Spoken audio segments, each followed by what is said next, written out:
Toffees to the tractor boys, the Eagles to the Seagulls, Gunners, Bees, Hammers and Magpies, Premier League teams have got a load of crazy nicknames. Ever wondered where they came from? Let's start with Everton. They're dubbed the Toffees, but why? Well, because when the club was formed, just down the road there were two local toffee shops. Ye Ancient Everton Toffee House and Mother Noblet's Toffee Shop were big fan favourites. Next, they say if you can't beat 'em, join 'em, and that's exactly what Ipswich Town did when it came to their nickname. The term tractor boys used to be chanted by their opponents as a way of putting the team down for their farming background. But during one game back in the late 90s, Ipswich were 1-0 up and they decided to flip the script. 1-0 to the tractor boys, they sang, and a new nickname was born. Let's head to Leicester, famous for more than just a red, well, orangey cheese and Jamie Vardy. Leicestershire is also the birthplace of fox hunting, hence the Foxes. Next up, turns out apples are not the only fruit that don't fall far from the tree. Bournemouth's nickname, the Cherries, comes from the fact the club's stadium was originally built right next to a bunch of cherry orchards. This next story actually involves two club nicknames. It started with Crystal Palace. They were having an absolute nightmare run back in the early 70s. They'd been relegated after a terrible spell and manager Malcolm Allison decided enough was enough. He wanted a new nickname, something strong, fast and destined for success. Something exactly like an eagle. But there's more to this one. Brighton were in search of a nickname too, and Palace finally gave them what they needed. In a heated match between the two back in 1976, Palace fans began chanting, "Eagles, Eagles." And some clever Brighton fans came up with the perfect reply, "Seagulls, Seagulls." Not all club nicknames have a crazy story though. Take the Gunners. That just comes from the fact a group of munitions workers in the Royal Arsenal factory in Woolwich set up the club in 1886. On the flip side, some nicknames seem simple, but there's a bit more to them. Like West Ham. The Hammers is actually nothing to do with the ham part of the name. It comes from the fact the club used to be called Thames Ironworks FC and was made up of workmen and shipbuilders. So next time the away end's chanting their crazy nickname, you'll now know exactly where it came from.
Good morning, 4 minutes past 6 o'clock. It is Wednesday, October the 15th. This is talkSPORT Breakfast with Arnold Clark. Get the UK's best used car deals guaranteed. I'm Jeff Stelling, and alongside me this morning is this man.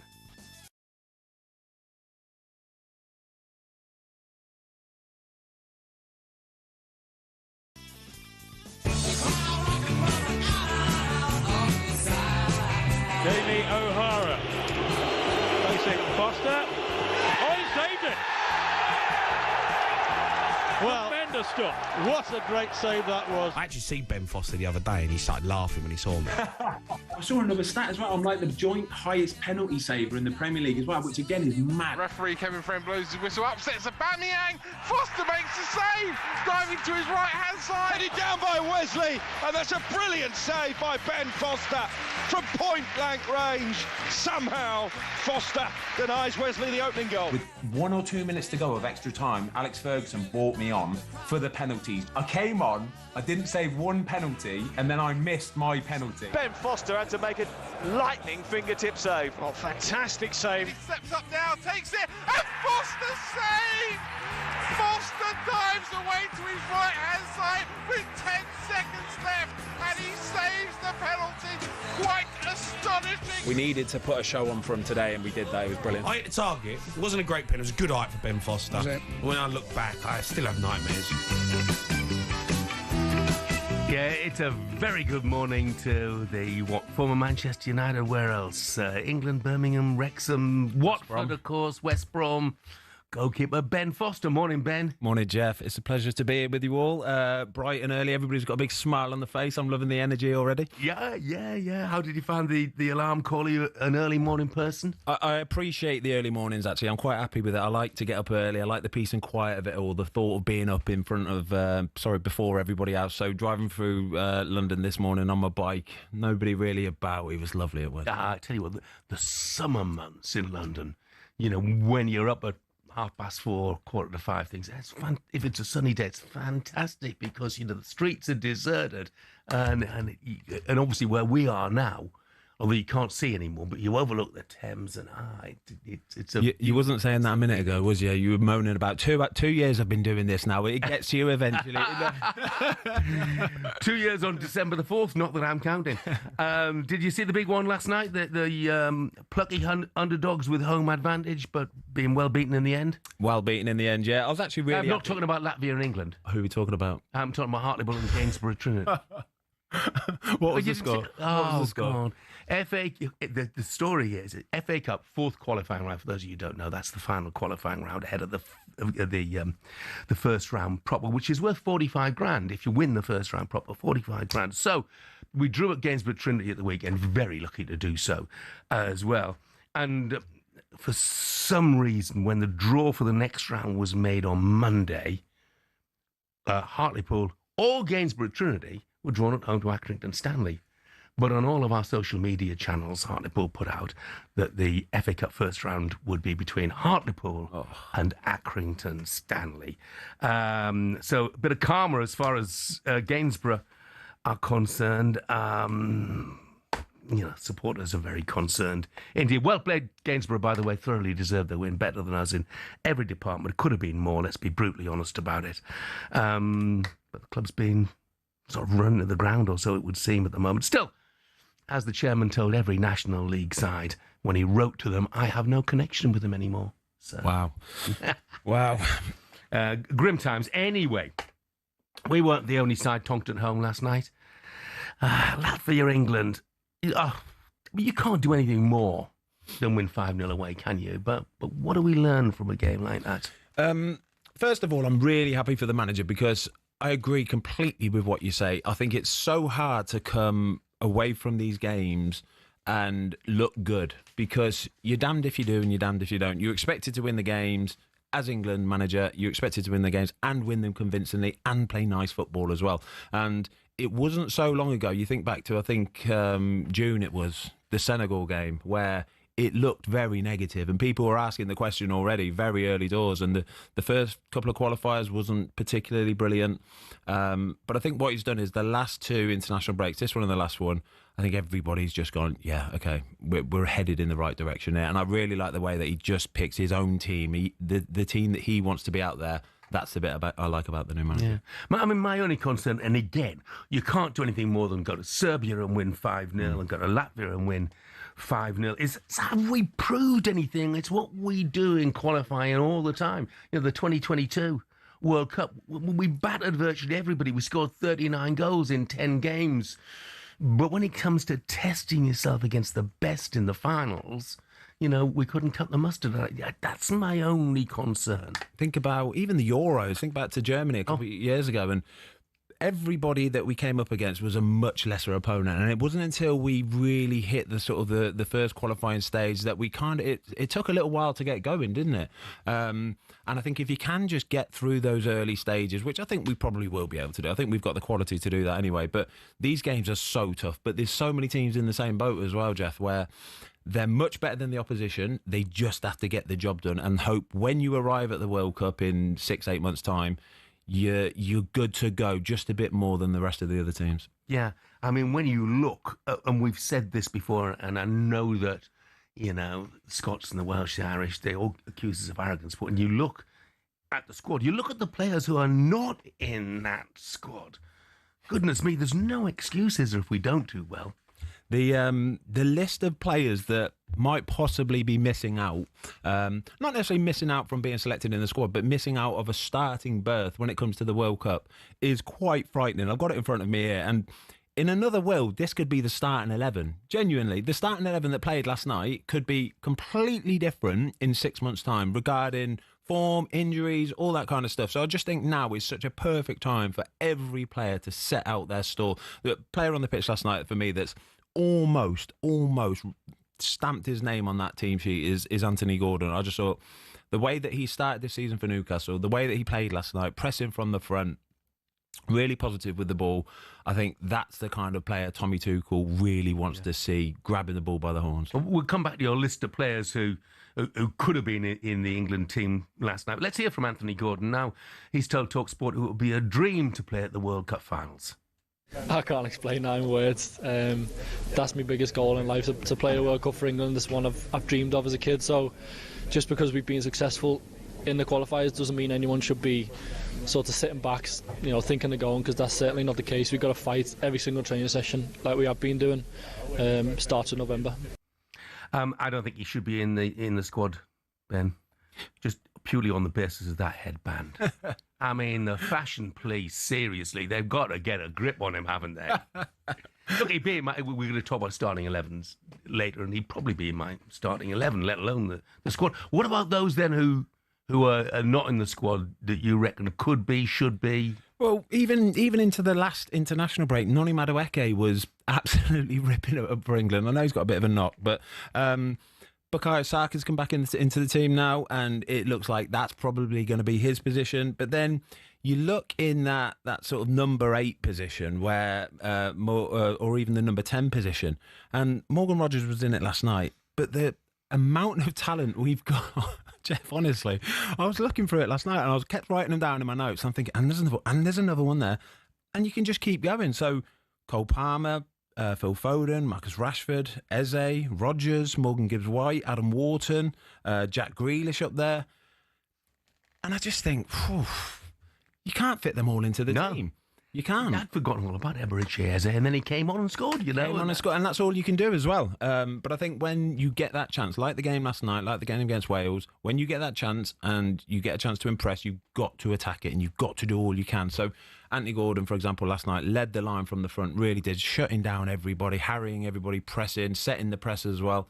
I really like that side of his game, and I think that's the bit there that Thomas Tuchel really likes in those forward players. He works his socks off. He always looks like he's up for it, doesn't he? Yeah, he does. So, Evo, who lives in the Cotswolds, supports Liverpool, but he's from Latvia. As texted, he said, last night it was like year 1 kids trying to get the ball back from year 6 kids. It was embarrassing to watch. And I must repeat ourselves, I've been saying this for donkey's years now. In Latvia, football's not our sport. Ice hockey and basketball for us, please. So, hey, as I say, all you can do is go there and beat them, that's for sure. More England fallout during the course of the morning. And, of course, you can check out the talkSPORT Daily podcasters. Former England skipper Stuart Pearce, Adrian Durham, Jim Proudfoot discuss what needs to happen now for England heading into the World Cup. But coming up next, we look at the back pages and ask the questions. Have the recent performances convinced those doubters that Thomas Tuchel really is the right man? That's next.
Lady in red is dancing with me. Cheek to cheek. Good morning, 19 minutes past 6. It's Wednesday, October the 15th. This is talkSPORT Breakfast. I'm just telling Ben Foster is with me through until 10 o'clock this morning. And that, of course, you don't need me to tell you, I'm sure, Chris de Burgh, who is 77 today. Ben, do you remember Chris de Burgh? My dad used to play him quite a bit, so I know who he's talking about, and I definitely know this song, but it's not one I listen to regularly. No. I think that's a good position to take, to be honest. He had a few hits, Spaceman Came Travelling, Don't Pay the Ferryman, but Lady in Red became This is lovely, epic man. This is smooch. lovely, yeah. It was always the last dance song, So anyway, What are you smiling for, Jeff? Last time, a little smirk. just brought a few little memories back. Yeah. That's all. Many years ago. Moving quickly along, even though it is only 20 past 6 in the morning. 77 today, anyway, Chris de Burgh. Right, let's take a look at the back pages with Tesco Mobile for Business. The Back Page Review on talkSPORT with Tesco Mobile for Business. Got a side hustle providing doggy daycare?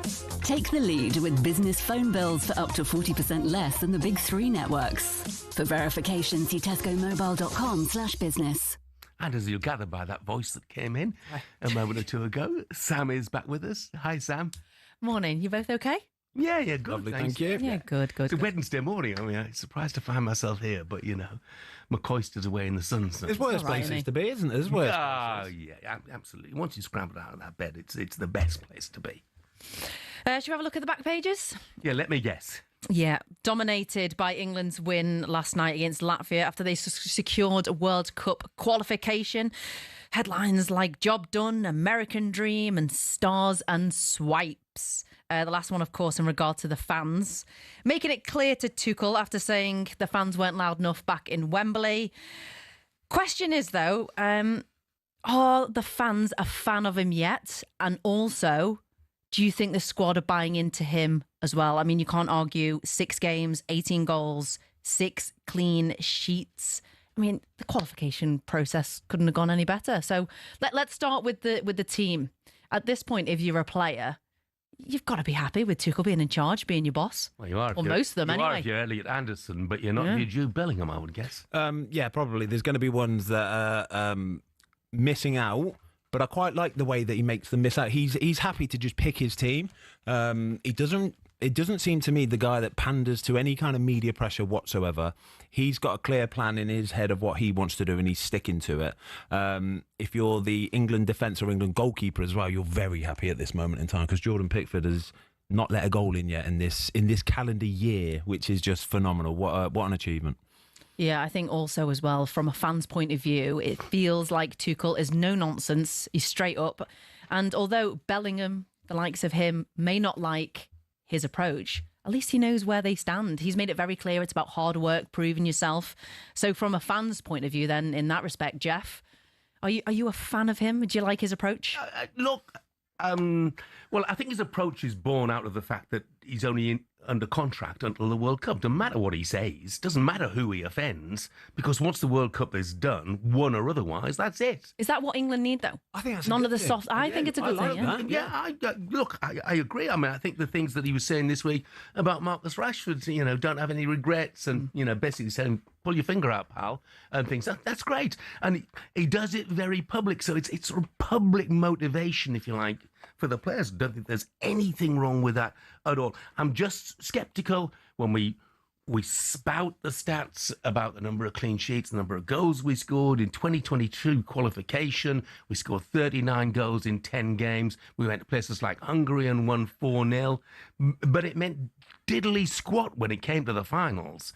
And my concern is that we need to play somebody who's a bit more of a test. Yeah, I mean, before we get to yeah, that'll be the acid test, won't it? Latvia, Wales, Serbia, Andorra, Senegal, to name a few of those teams. So like you say, not a massive test, but You can only play in front of you. Senegal were a test. Yes, true. You know? Yeah, too much of a test as well. Yeah. You can. You can only play what's in front of you. And I think he's still at a point where he's trying to work out his best system and his best team. And like I said before we went to the break there, just the list of talent that he's got available to him at this moment it's absolutely incredible. So I think between now and when the tournament actually starts in sort of 6 months' time, it could change completely again. Yeah, the fans were brilliant last night, by the way. Yeah, they were absolutely sensational, and the sort of song selection. You know, we sing what we want. Thomas Tuchel. But even the way are we loud enough for you? The way he dealt with that as well, because he got a bit of flack, didn't he, last week from what he said. But the way that he deals with that and the way the fans are singing to him, he's giving them a little bit of a thumbs up and smiling to it, and what he says afterwards, that comes across quite endearing to me, and I quite appreciate that. So I think even the fans are getting on board with him a bit now, and they are a different fan as well. The away fans are always different, no matter what football club you're involved with. The away fans are the diehards, the ones that go there and it means an awful lot to them. They spend a lot of money, so fair enough, they get to say what they want to say when they want to say it. You must have played in games like this, though. I mean, look, Jordan Pickford could have taken a book out from us last night, couldn't he? Leant against the post and, just cast an eye over what was going on in front of him. It must be purgatory for a goalkeeper to play in games like this. How do you stay focused if that one opportunity comes your way? Well, he didn't really have anything, did he? To be fair, there's a couple of bits and bobs in the second half, but you just got to have your wits about it. I just think Jordan now is in such a good place for not only for Everton but for England as well, where he's so settled and he's so calm. He knows what to do. He's not trying to get involved in stuff that he doesn't need to. He's just so set and steady, and I know I'm going to get a 7 out of 10 from him. So even the game last night, I think he's at the point where he's thinking, buzzing, I haven't going to have anything to do tonight. This is lovely, this is. I'm also going to get your opinion on this next one. Emma Raducanu. So she fell to the worst defeat in a long while as she struggled physically in a 3-set loss to world number 219 Zhu Lin in the first round of the Ningbo Open in China. So she had her blood pressure taken, her vitals taken during the second set, and then was given something to eat and drink, but then also had a medical timeout in the third set for treatment on her back. It's good to remember as well, she also retired from the first round of the Wuhan Open last week. For me, you forget how young she is. She's 22. She, of course, won the US Open when she was 18. What are your thoughts on this as a youngster who's gone from the heights, probably unexpectedly, to win the US Open at 18 to where she is now, the amount of coaches she's gone through and clearly struggling physically and probably mentally to get back to where she needs to be? Tennis it's a brutal sport. It really is. It's those individual sports like that where it's just you out there on the pitch. It's a little bit like being a goalkeeper, because even though we're part of a team, you're still in your own head all the time. And I think that's the bit there that when you win a massive tournament like she did at 18 and you have all this expectation, all of this pressure, everybody's watching every single move that you make, it can become quite a lot for some people, and it's a lot to deal with because nobody teaches you how to deal with that kind of stuff as well. Nobody gives you that manual of how to deal with pressure and expectation. And I think what she's done over the last few years is she's really struggled, like you say there, when you're chopping and changing coaches, you're pulling out of matches with injuries, and it could be the heat or it could be exhaustion. I think it can just get on top of you quite a lot, and I think she might need to maybe even have a step away from it for a little bit, just try and settle it down. But I'm sure all of these experiences, if she can use them in the positive way, they can hold you in good stead going forward. Yeah, well. I think as well, success, you're absolutely right, Sam, came unexpectedly, well, from the public's point of view anyway, came to her unexpectedly and quickly. And oh my goodness. And look, she's played well at times this season. Yeah. She's played really well at times this season. But what a grind it must be. I mean, where did she get beaten at? Where was the tournament? Ningbo. Okay, and it was like the Wuhan Open before. It's week after week after week of relentless tournaments, relentless travelling, relentless training sessions. And for a young woman, I mean, I get why it might be debilitating, so... I don't think there's any shame in who she lost to either. I think, didn't a men's winner win last week? He was 240th in the world or something, won the men's championship, an absolute sort of wild card. So probably the overall standard of tennis in general now is quite high, to be fair. Yeah, it's brutal, isn't it? I mean, we spoke yesterday, didn't we, about Beau Greaves holding off to really hit the headlines and be in the spotlight. And again, maybe there's a reason from her in the darts world to hold back because she doesn't want to end up potentially like Emma Raducanu, just being so overwhelmed at such a young age. Yeah. But you can't pick and choose your times, can you? You can't. I say go for it, mate. Of course you do. When it's there, when the spotlight's there, you've got to go for it. I tell you what, Well, you've got to have a solid team around you, haven't you? If Emma Raducanu never wins another tournament in her life, she will go down as the US Open Absolutely champion. agree. You know, that she'll always take that have offer. that, you know, and I'm a big fan. She's the weight of expectation on her shoulders for, as you say, 22-year-old. Yeah, you know what, personally, I'd like to see her take a complete year off. Yeah. She's done all of that in a tender young age and she's only 22. When I say off, still keep fit, still keep playing, but away from the competitive side. I think maybe she needs it. Find that team around her, the mental especially break, the coach. honestly, the mental side of it, those individual sports is much bigger than a footballer. It really, really is. Obviously, with football, there's a lot more attraction. People watch it a lot more. You're very visible. But in those sort of sports, it's just never ending. And I agree with you, Sam. I think sometimes a break really recharges the battery, step away from it a bit, and then you might actually understand that you miss it a little bit as well, and you want to do it. Because when it becomes a chore, there's just no point in doing it. Thanks, Sam. No worries. See you shortly. Will do. That was Look at Today's Back Pages with Tesco Mobile for Business. Coming up, is the Championship in England more attractive for managers than the Scottish Premiership? I didn't write that, by the way. We'll discuss that next. The Back Page Review on talkSPORT with Tesco Mobile for Business. Got a side hustle providing doggy daycare? Take the lead with business phone bills for up to 40% less than the big three networks. For verification, see tescomobile.com/business.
Wondered why Erling Haaland scores a hat-trick instead of just 3 goals?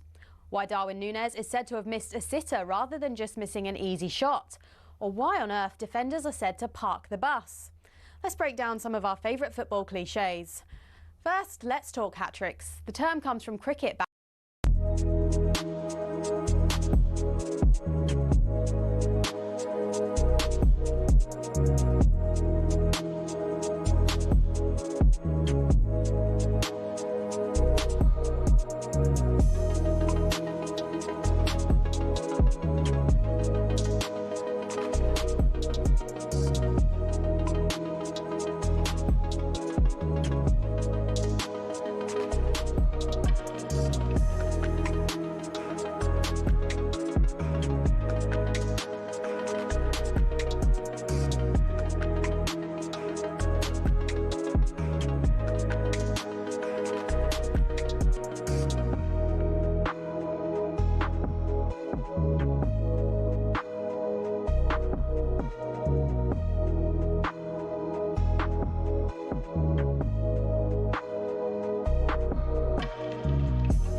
Good morning, it is 6:35, it's Wednesday, October the 15th. This is talkSPORT Breakfast with me, Jeff Stelling, Ben Foster, and our good friends at Arnold Clark get £750 of any used electric car or home charger. Tell him I said 850, you'll probably get the extra £100 off as well. Now, Scottish football's coming in for a fair bit of flack amid Rangers' difficulties in attracting a new manager and Celtic's failure to qualify for the Champions League this season. On Drive yesterday, Goldstein and Bent discussed whether players and managers would rather be in the English Championship or the Scottish Premiership. I understand the pull and the attraction they had because of the Champions League football. But it's a difficult one now because, again, Celtic are ahead of where Rangers are. But I'm looking at the Championship now and I'm thinking, if you're a team that's got a chance of getting promoted, like if you just come down from the Premier League to the Championship and you've got a chance of going straight back up, you're not leaving to go to Celtic or Rangers. Right, okay.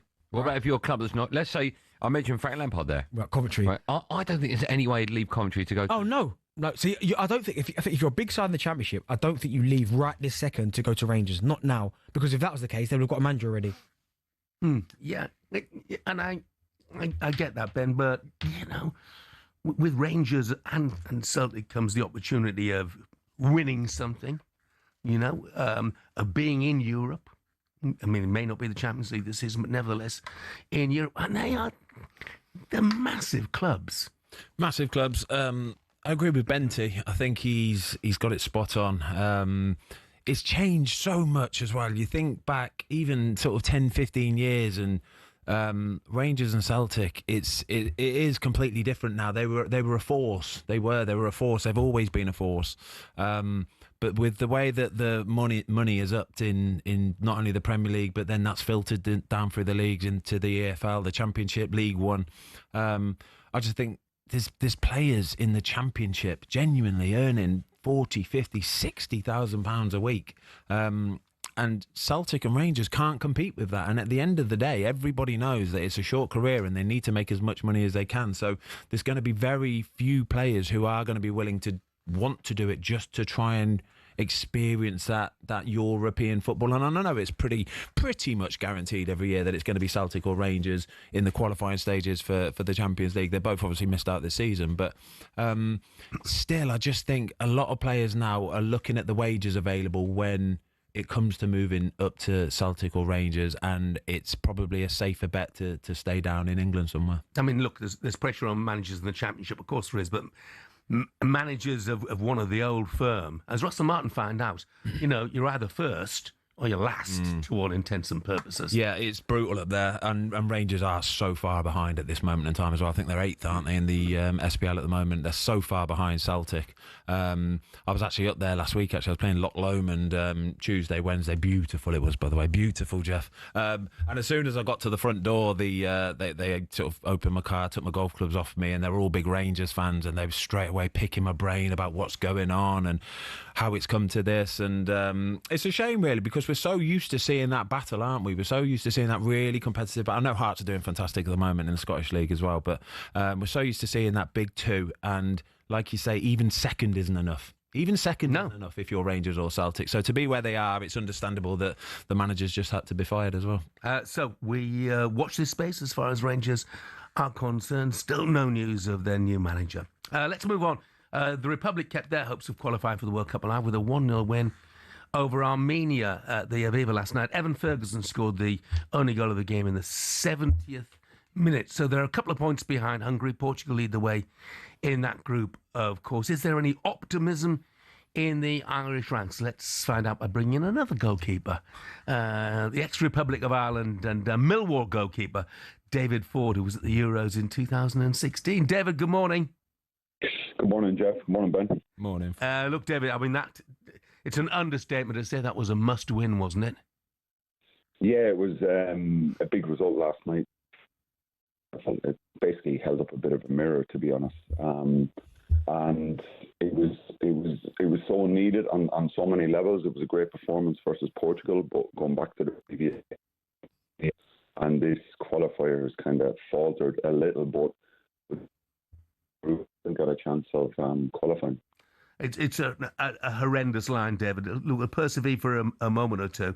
When I look at the Republic side, defensively you got Quinn Kelleher and Brian and Nathan Collins and Darragh O'Shea, but it's going forward the issue. I look and think, where are your goals coming from? Yes, absolutely. The case, like, we seem to be solid defensively. Quinn Kelleher is looking at score.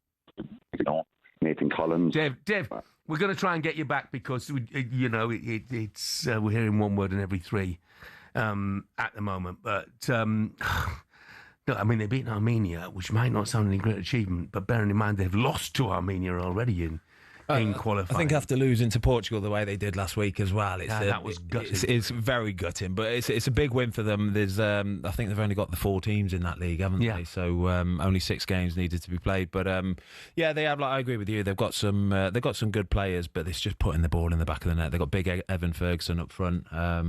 Who's had a very tough time. You remember a couple of years ago when he broke onto the scene? I think it was that hat-trick he scored against Newcastle, wasn't it? And everybody was just placing all sorts of expectations on his head. But it hasn't really worked out. I know he's gone out on loan to Roma, so it's a big season for him to kick on as well. Yeah, it really is. I mean, look, Irish football in the Republic, it's sort of fallen off the edge of a cliff after what they've achieved in the past, but the probability is they were overachieving in the past, weren't they? Yeah, they've always had big names, haven't they? Yeah. It would have been interesting to see if I don't know if Roy Keane was doing the Ireland game or not, and what he was saying about it last night. But no, he was doing England last night. Yeah, I'm sure he'd have had a few choice words to say. But I think defensively they're sound. Even Quinn Kelleher talking about him there. What a goalkeeper he is, by the way. Honestly, I absolutely love watching him. I think he had to move in the summer, had to leave Liverpool.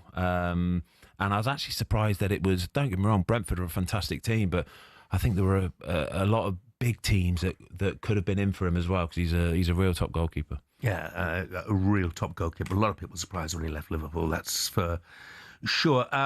Still tough for the Republic. When you look at their fixtures, they've got to come home to Portugal, away to Hungary. You'd have to think they're big outsiders. Big outsiders. But it is what it is, isn't it? I mean, even if you look at Scotland, Scotland are absolutely flying at this moment in time. They're winning games, but they get booed off at full time. It's like I say, you're damned if you do and you're damned if you don't sometimes. Yeah. The Scottish fans who booed them off, I hope they noticed the results for Wales and Northern Ireland the following It's not that easy, A win's a win at the end of the day. Like I say, these qualifying games here, you can't be expected to just go and breeze these teams apart 5-0, 6-0, all that. Sometimes it's just about getting the hard work done, the graft done, especially when you're away at these difficult places. Just get the 3 points, that'll do. Simi, who's a Gainsborough Trinity fan, says, any FA Cup news from last night?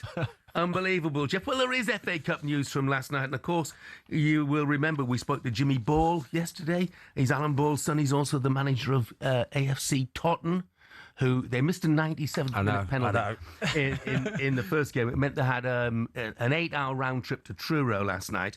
But it was worthwhile because they won on penalties after extra time, despite playing the entire second half with 10 men. So, God knows what time they got back this morning. You know what? The FA Cup, I love the FA Cup. The FA Cup gets such a bad rep sometimes as well, especially when the big teams start kicking into it. But for these sort of teams here, the AFC Tottens and the Gainsborough Trinity, this is like they can genuinely make 2 or 3 years worth of money in a few games. They're away at Macclesfield in the first round proper. 45 grand for the winners. Brilliant, absolutely brilliant. The Totten story you're talking about there, I think it's was it J. Emmanuel Thomas, was it? I think he missed the penalty in the 94th minute, but you can just imagine the conversations in that changing rooms after that game when he's missed that penalty, and everybody knows now that they've got the replay on a Tuesday night. up in wherever it is, and they've all got to take the day off work. They've got to travel up on the coach. Oh, it's brilliant. It is absolutely brilliant. So, look, well done to Tottenham. Commiserations to John Askey and Truro. And yes, Simi, we know about Gainsborough Trinity. You need to be up early, mate. We mentioned it at 6:05 this morning. Gainsborough Trinity, deserved winners at Hartlepool last night by 3-1. They're at home to Accrington in the next round. And I'm coming to Gainsborough Trinity to speak in a couple of weeks' time. So, Simi, I'll see you there. Okay, mate, don't give me too much stick on the night, will you? Right, still to come on breakfast. Superstar Breakfast preview on talkSPORT with Travis Perkins. Download the new improved app to easily manage your accounts and quotes. Time to crack open the champagne as far as England are concerned. Jason Cundy was one proud man on the sports bar last night. It's one of the most amazing feats in recent memory for me. Then I'm going to get through the rest of the show. So proud. Gazza would be proud if he was sat here now. 03717 223344, the number to call, England fans.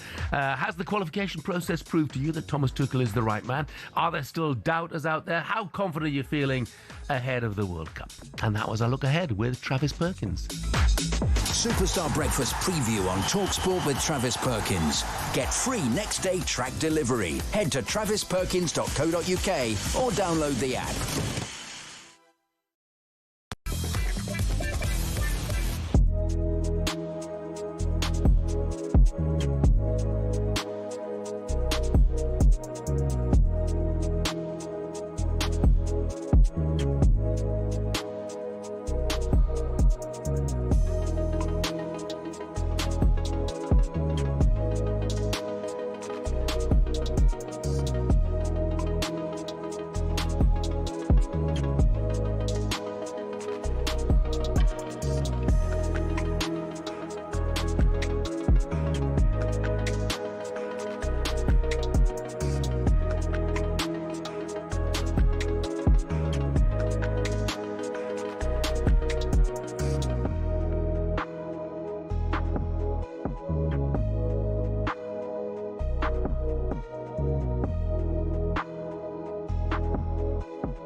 Good morning. It is 6:20, Wednesday, October the 15th. This is talkSPORT Breakfast. I'm Jeff Stelling. Ben Foster is with me. Piece of advice, Ben, from Phil in Broadstairs. He said, just to let Ben know, Truro is in paradise in Cornwall. And as Jeff knows, also in the running for the World Cup qualification in 2030.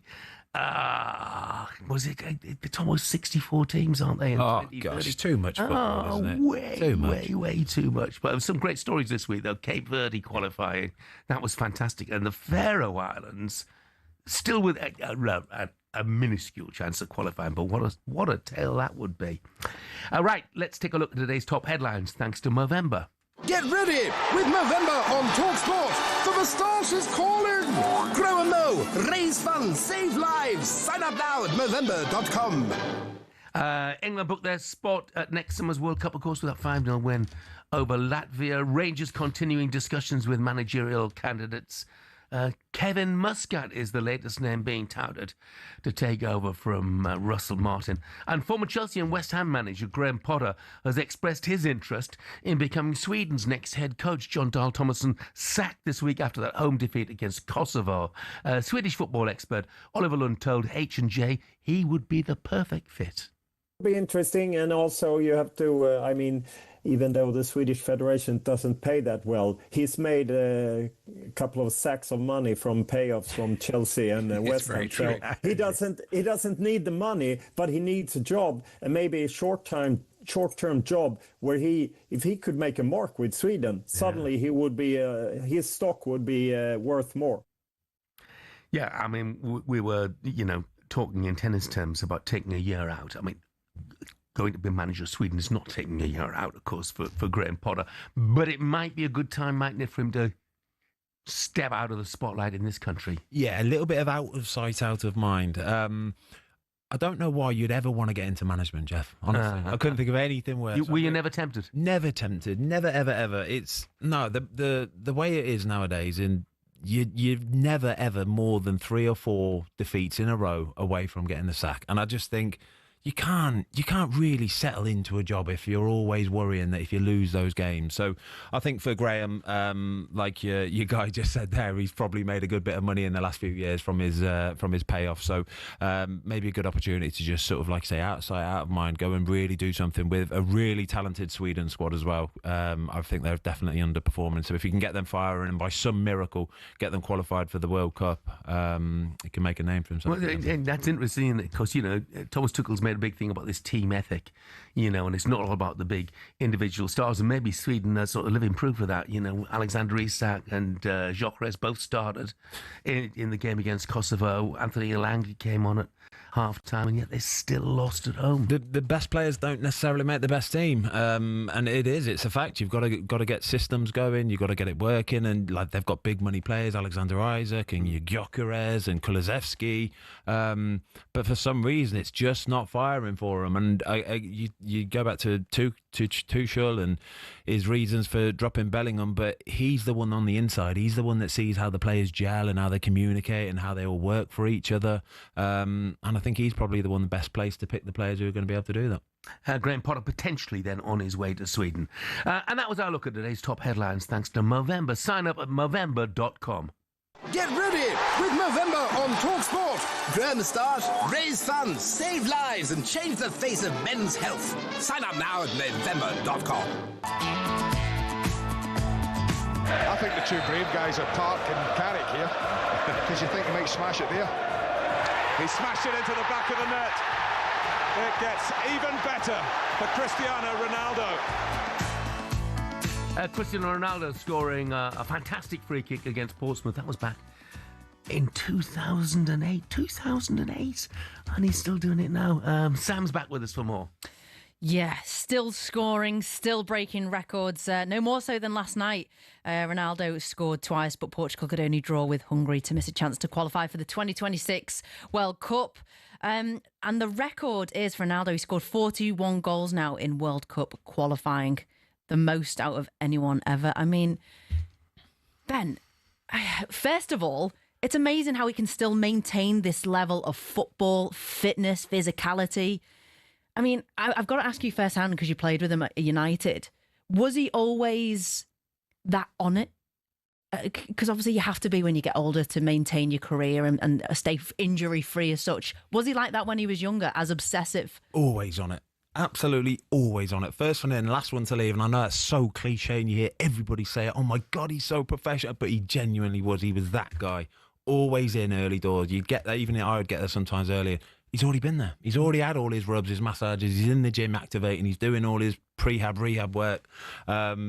I saw a funny interview last week, actually. I think it was Riyad Mahrez, and they asked him if he would be playing in the next World Cup in 4 years' time. And he kind of laughed it off and he said, bro, I'm not Cristiano Ronaldo. Come on. Yeah. But it's right, though. Like, you know, there's nobody else can do this, what Cristiano has done, this level, maintain this level for this long. It's he's a freak, but it's good to see. But what it does go to show is, for any young kids out there watching or listening, or if you really apply yourself, you really dedicate yourself, and you really want something so badly, you can have such a big longevity in the game as well. I love watching it. Did he ever go for a drink with the boys? No interest in it, Jeff. Honestly, he's not a drinker. Not a drinker. You know, like I said, we got down here last night, went for a few pints in the bar, and it's lovely. Like Friday night beers, for example, are the best things ever. Obviously, when you have a football career, you don't know what that Friday night beer looks like, but it's incredible. Like Ronnie has got no inkling to want to get involved. Did he still go out in the socials, even though he didn't drink? Not really, no. Did that not rub people up the wrong way as a team sport? Because he knew what it was. He knew that there would be people trying to sort of expose him or take pictures or get him in a uncompromising anything. So it just wasn't something that interested him. When Thomas Tuchel talks about team ethic, though, you know, if Cristiano was English, he'd have no chance of getting in this side, would he? Because that's one thing he hasn't got, is the team ethic, has he? No, he has got. And that's not really a criticism. But when it comes to the football and wanting to do it properly and working hard, he's there. He'll give you all of that. He might not want to get involved off the pitch with all the little bits and bobs, but when it comes to football duty and training hard and doing everything professionally and properly, he was top of the list. I mean, did he have a special treatment then for being different? And he talks about this father figure of Sir Alex Ferguson and how he put his arm around him and how he was so influential, if not the most influential person on his career. Did Sir Alex make that outwardly obvious that he had a special treatment, or did he, especially in the training ground behind closed doors? What it was kind of in the media, and he would always talk glowingly about Ronaldo, but it was quite easy to talk glowingly about Ronaldo because he was what he was. He did everything properly behind the scenes. He was never disruptive. He wanted to work hard, and when he got on the pitch on a Saturday afternoon or in a Champions League match on a Wednesday night, it was invariably him who would be rescuing the teams. The amount of goals he scored that got the team popping or rescued them in the last minutes or something like that. So it's quite easy to talk glowingly about somebody like that, but it was very obvious he was definitely teacher's pet. Definitely teacher's But there must, I mean, like any squad environment, of course the main goal is to win, but ultimately there's still competition between players, starting lineup positions. There must have been people there. No, there's no competition with Ronaldo. Not for the competition, but a bit like, well, I'm trying to get into the setup, but he's getting preferential. Like, how do you keep up with someone like that? If you're doing everything you can, but he's still getting the arm around the teacher's pet. It genuinely wasn't preferential, though, because it was so obvious how good he was. It was so obvious he was just streets ahead of everybody else that you don't need to give preferential treatment. He was just better than everybody else. He just really was. Look, he's remarkable. I mean, you know, the last Euros, he wasn't great. Everybody said he's done. He won't be around by the next World Cup. But how wrong are we? He's proved everybody wrong. It's good to see, though, isn't it? It is good to see. 41 he'll be. That's what I mean. We'll miss him when he's gone. We'll miss him when he's gone. Yeah, 41. He still does a job. I still think you'd still start him, wouldn't you, for Portugal? I would. Get the younger ones round him. Sure. He's getting to that age. He's getting to that age now. I'd love to see him start dropping back into midfield. How old are you, Ben? 42. 42? You could still be going. You could still be doing it. I couldn't. I definitely couldn't. I did not dedicate my life and career like Cristiano Ronaldo. Those Friday night pints wouldn't be coming, would they? Yeah. Thanks, Sam. No worries. Got just a quick text. Morning, Jeff. Little shout out to a friend, Lee Chadwick, who spent the last 10 years running both of his lads all over the country, Saturdays and Sundays, midweek games, etc. Last night, he became the proud father to see his son's first game for Crewe Alexandra's first team. Great effort from parents like this to create some home homegrown talent. And the son, by the way, is Ryan Chadwick. Came on in the 56th minute last night of Crewe's win over Liverpool under 21. So brilliant. I mean, Lee's obviously doing what a lot of parents do. But what a proud moment that must have been. Ryan. Brilliant. The dad and son, absolutely brilliant. Yeah. Coming up, so England cruise to World Cup qualification. But is anyone that impressed with wins over Latvia, Wales and Serbia? Couldn't have done much more, could we, in truth? We'll discuss that next.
What do you get when some of the most individual sports stars club together? Well, a melting pot of history, tension, rivalry, friendship and elite stories. Here are some of the best off-camera anecdotes from the Ryder Cup. Number 1, Tiger's loo roll. The protagonist, Lee Westwood's former caddy, Billy Foster, said in a toilet cubicle at the Belfry. As he went to relieve his first morning nerves, Foster noticed only one of the 2 cubicles had loo roll, and while he was seated, in came a tiger into the empty cubicle, and he realised his mistake all too late. So Foster took some paper, reached under the cubicle with a rescue offering, and as Tiger went to take it, Foster uttered the words, "Europe, 1 up." As it happened, Europe did go on to win. Fast forward 10 years to the miraculous Medina, when, after a gruelling Saturday, Rory McIlroy overslept on the Sunday and was in danger of missing his tee time. Thankfully for him, the person booking player transport was Erica Stoll. She sorted him a police escort to the course. 3 years later, McIlroy proposed in Paris. The next story is told by Scottish legend Sam Torrance about the great Seve, who apparently despised the Americans mainly because of a diminutive US reporter who kept calling him Steve. Hey, my name is Severiano or Seve. It's no Steve, it's no Steve. Next day, Steve. Torrance also tells of how Seve regularly gave coaching clinics to his European teammates, but a week later at the Italian Open, when the same players asked for advice, Seve would tell them to and see you next year. Having started with a Billy Foster story, let's finish with one from the 12th tee at Oakland Hills in 2004. It was Jimenez and Garcia against Westwood and Clark in a practice round, And as they finished, Foster decided to jump in the buggy and speed away with all their clubs, only to lose control entirely and tumble onto the course and see it careering towards the spectators. Thankfully, the Red Sea parted and the buggy smashed into a tree, with viewers and clubs still intact.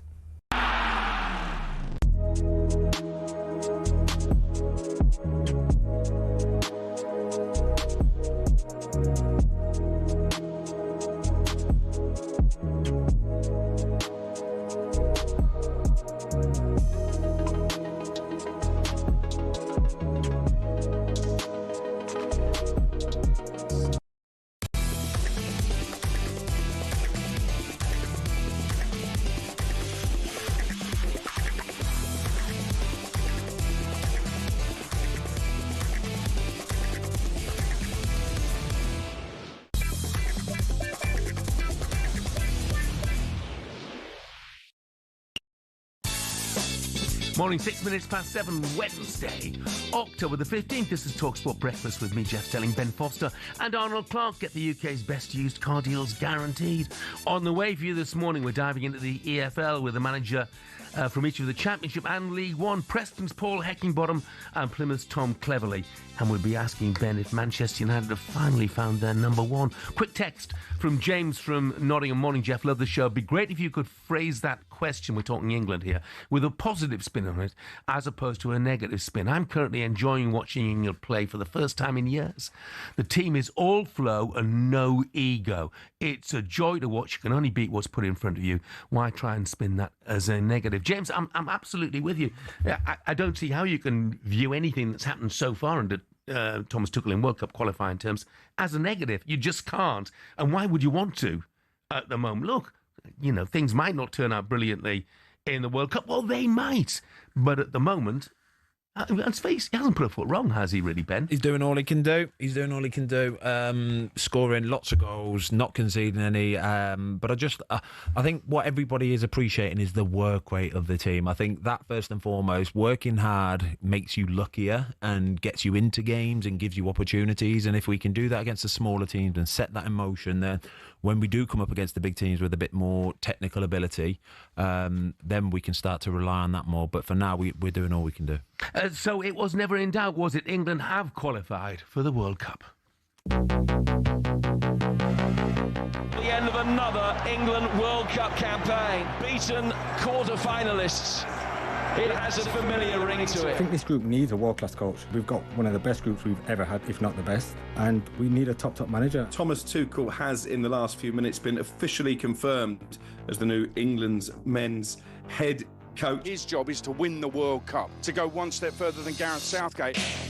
My strive to push this group of players, to push it over the line and to try to put a second star on the shirt. England 2, Andorra 0. They maintain their 100% record. If we want the country to really back us going into tournaments, we need to give them performances that they believe in. And England have a 5-0 lead in Belgrade. This could well lead to something very, very special next summer. Take us from finalists and semi-finalists to winning that trophy. And Kane's got it this time and fires it in. Job done. Dust off your passports. Pack your suitcases. England are on their way. This World Cup's going to be one of the biggest there is. A special moment, and everything else will come. Yeah, 6 wins out of 6 in qualifications so far. You look at that England team that started last night, Ben. And how many of them are actually guaranteed starters? Very few.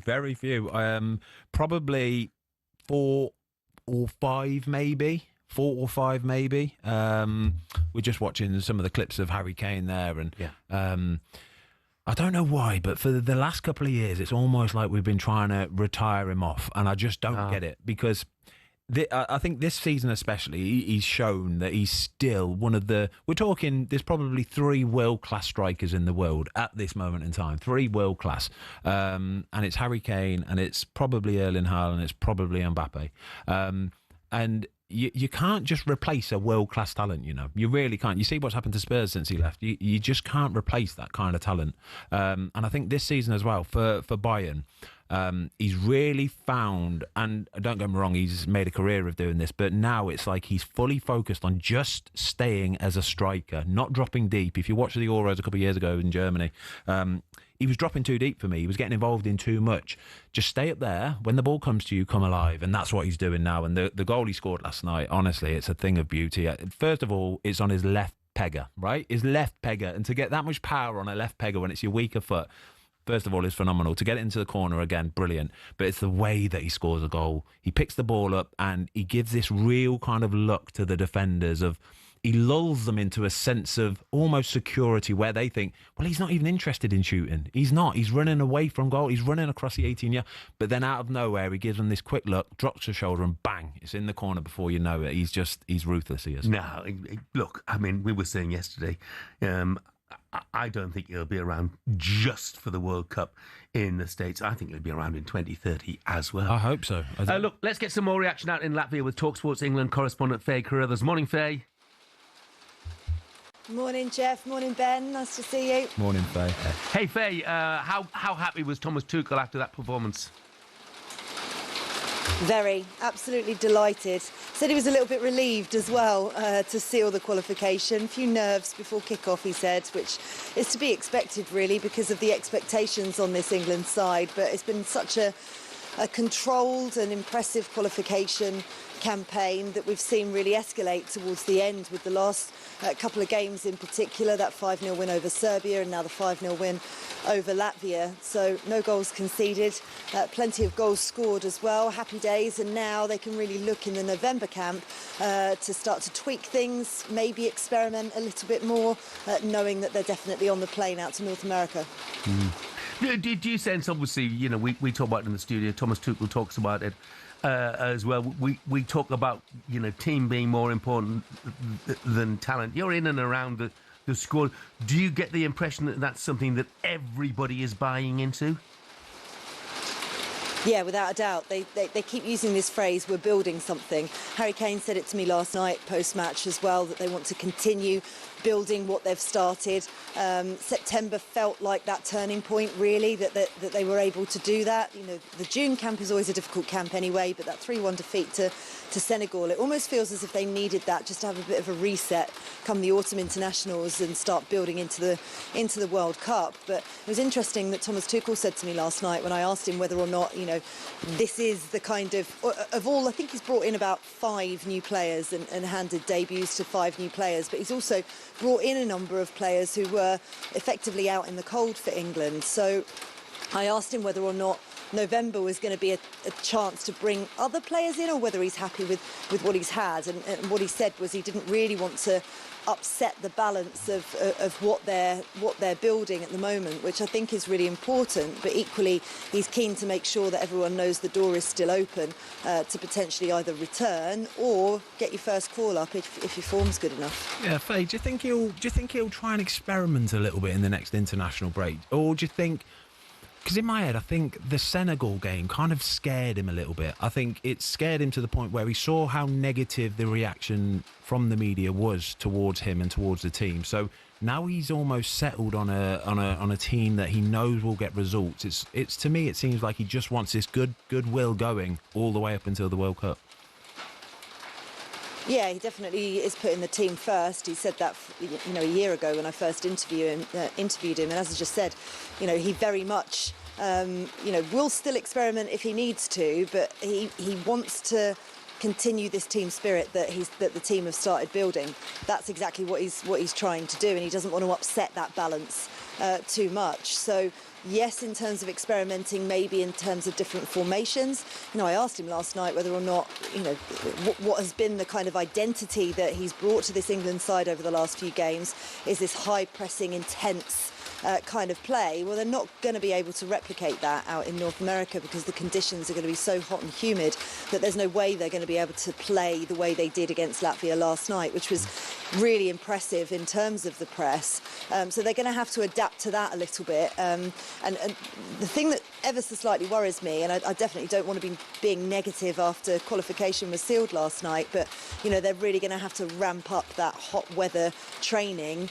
And the 2 March internationals are going to be in the UK. They're not actually going to be travelling out to the States until June for those warm-up games, and so that is a lot of time where they're not going to be playing under those kind of conditions. They can only really replicate it in training or beforehand, so that's going to be really interesting to see how they adapt to that. Is that rain we can hear in the background? Yeah, it is. It's hammering it down. It has been the whole time we've been in Riga. It's a beautiful city, but it's very wet. Yeah. Lee has just texted and said, Faye reporting live from the shower this morning. Yeah, it feels like it. Brilliant. Hey, thanks, Faye. Thanks a lot. See you later.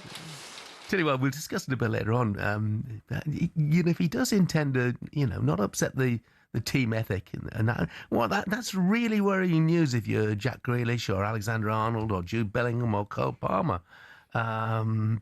It's a difficult balancing act, isn't it? Anyway, look, we'll save that for a little bit later. talkSPORT's England correspondent Faye Carruthers there. Don't forget, check out talkSPORT Daily for more on the fallout from our team out in Riga. Coming up, another international break completed.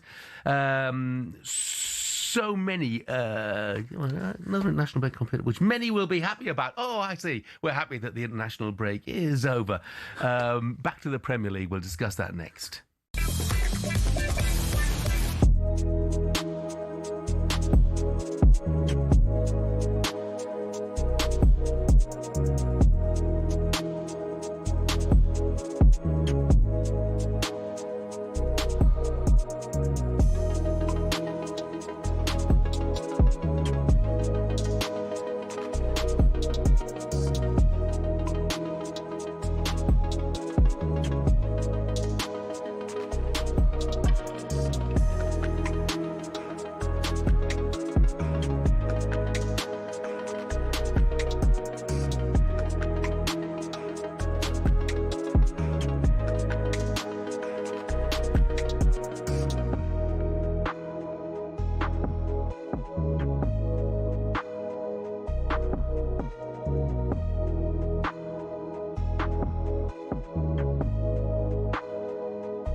.7:20, good morning. This is talkSPORT Breakfast. I'm Jeff Stelling, Ben Foster is with me. John Joe says, surely Jeff knows that Cole Palmer's injured. Well, of course I do, John Joe. He'll be straight back in that squad when he's fit. Well, will he, John Joe? I mean, will he, Ben? That's the big question. Not so sure of that. Not so sure of that at all. There's an awful lot of players, actually, that you would assume might be straight back in, and in years gone by might have been back in, but this manager's different. He likes who he likes, and if he's got a steady, settled team, I think he'll stick with it. Yeah, and John, I know that's unthinkable. You know, I'm a massive Cole Palmer fan. Unthinkable. And the other question I would ask Ben is, if he does get back in the squad, he might get one game. You know, what if he has a bad game in that game? Is he in and then straight back out again? And if he is brought back in, who does he replace? Right, so there are probably 4 or 5 world-class players that could feasibly be in the starting 11 that also very feasibly might not be. Cole Palmer is certainly one of them. Phil Foden, you remember him a few years back, unbelievable. If we see the Phil Foden we know for the rest of the season, he's got to be in with a shout at the starting 11. Same with Cole Palmer. Jude Bellingham's got to be there. Adam Wharton. But I just get a real sense that this manager, he likes reliability. He likes those players that he knows going to give him a 7 out of 10 every single week. Not only a 7 out of 10 in performance, but work rate. He wants the players that are willing to press from the front and really harry teams down. You see the way Anthony Gordon did it last night. I love watching him. I do. I love watching Newcastle in general. Tonali, they set it off the same sort of way. And I think that's what Thomas Tuchel wants as well. Yeah, couldn't agree more. It's a fine balancing act. It really is. Scott's text, he said, up the Trinity. Yeah, Wakefield, they reached the playoffs, didn't they? Well done. I know you're talking about Gainsborough. Won at Hartlepool last night. Deserved winners as well. Absolutely brilliant. Desperate for my lot. Something's got to change, and got to change quickly. And I'll see you up in Gainsborough in a couple of weeks' time. Now, Sam Queck's back with us. Hi, Sam. I am. Good morning, everyone. So, yeah, off the back of England easing past Latvia last night and the group qualifying stages to qualify for the World Cup next year, the big question remains, do the qualifiers need to be more entertaining? The ultimate attraction is jeopardy. Yeah. Having something meaningful and having something seriously competitive. In the qualifying games, forever and a day, with the exception of when England weren't qualifying during the 70s and certainly in the 90s when Graham Taylor had the side, there was very little jeopardy in the qualifiers. There never has been. So, I mean, like the old expression, you can't really put lipstick on a pig, can you? Once you've done it, it still becomes a pig. And the issue is that how do you turn qualifying games into something more meaningful? Well, exactly. But the problem again is, do we have an embarrassment of riches? Are we spoilt by the constant pizzazz and sizzle of the Premier League? And now that's overtaken everything, and international football has become a less than. So, yeah, just your thoughts on this one, really. I mean, do they need to be more competitive? I mean, thoughts, Jeff? Yeah. I've made no secret about the fact that I think they should be pre-qualifying so that the likes of, with all due respect, the San Marinos, the Gibraltars and so on, they still get the chance. They still have the opportunity to go to the World Cup, but they pre-qualify for the qualifying tournament. I think they do that already in Australasia. Yeah. You know, where you have to pre-qualify. Now, almost like the FA Cup as well, like the smaller teams. And it doesn't mean that every game will be competitive, but what it does mean is there will be fewer non-competitive games and fewer games as well, by the way. Who was it? Norway beat 10-0 last week. They're the sort of games we need to avoid. But there's no way it's going to change. There's no way it's going to change because we're only going to see more football. We're going to get more games because the more games means more money, and that's what it comes down to at the end of the day. Moldova, they battered Moldova. 10-0. Imagine being that Moldova goalkeeper. 10 balls just flying past you. Big Erling Haaland flying out like... You've got no chance, have you? What is it from a player's point of view as well? You're so engulfed in, like Sam says, the pizzazz of the Premier League, the pressure, the want to win trophies, get up that table, win the Premier League. So then when it comes to the international break and you see the likes of, we've got Latvia this week, where's your head at as a player? See, this is a really interesting question because if you ask the ex-pros or recently retired pros, they'll tell you the honest truth, which is we don't want to play these games. We've got no interest in it. It's just a waste of our time. We're in a nice groove in the Premier League. Yeah, we know we've got real competition every single Saturday. Really, really good. But then if you ask any one of the England players, they have to toe the party line. And they will do. And they'll tell you, no. Playing for your country is the biggest honour you can have. And don't care whether it's Latvia, San Marino or Germany. It doesn't matter.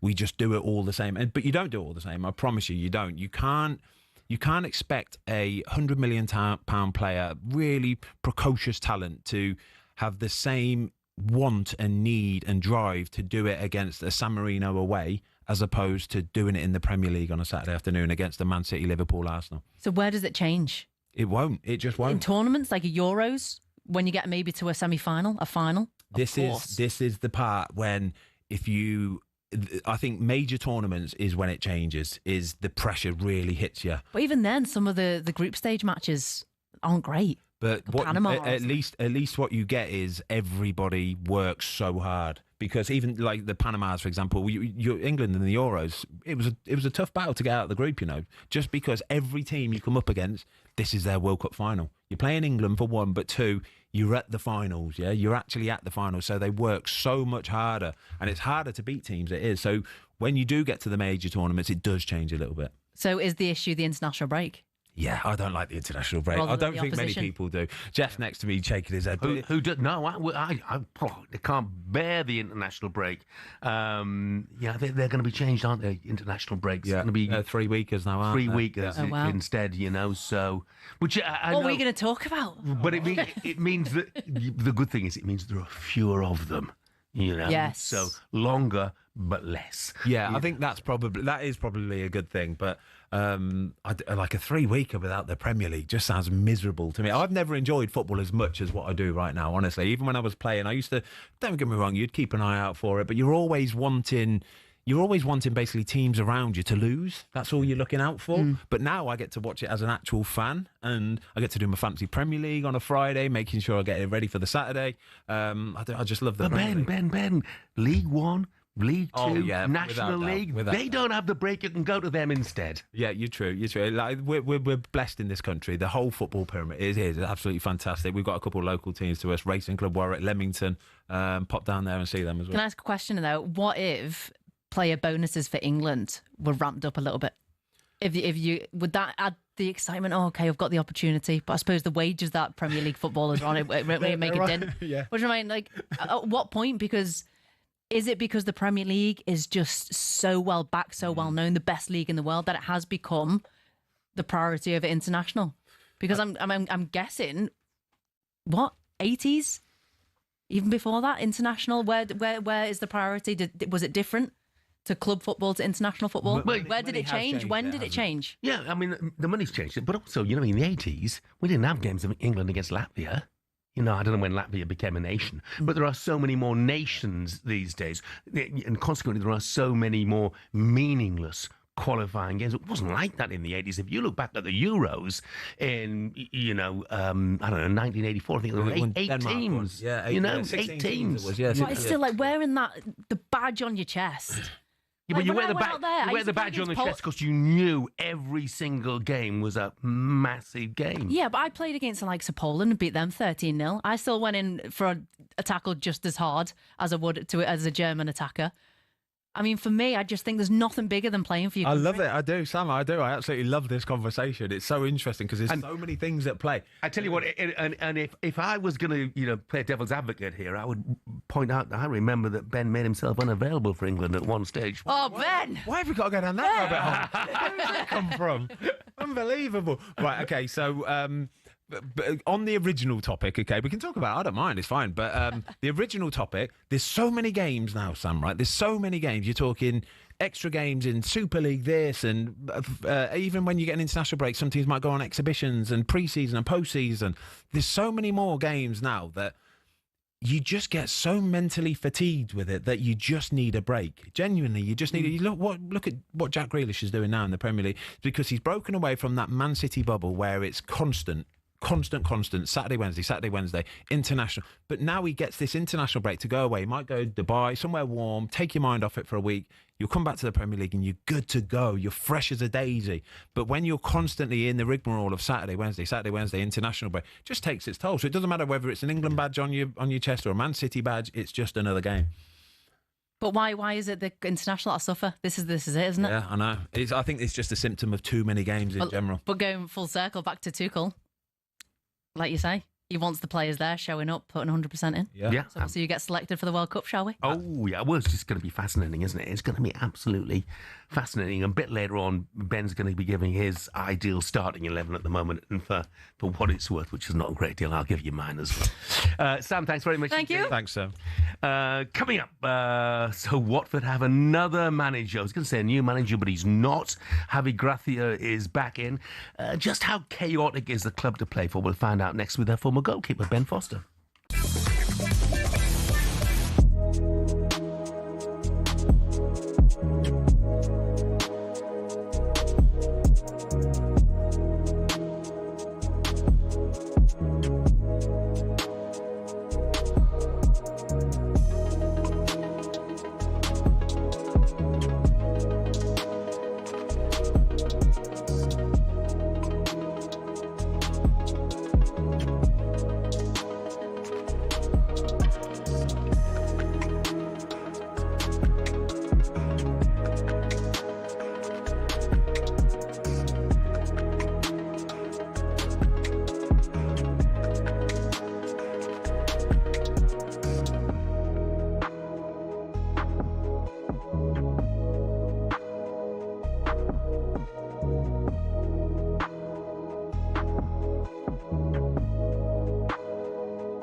It's not often you associate fan power with Chelsea Football Club, but one of the shining examples of it lies with a group called the Chelsea Pitch Owners.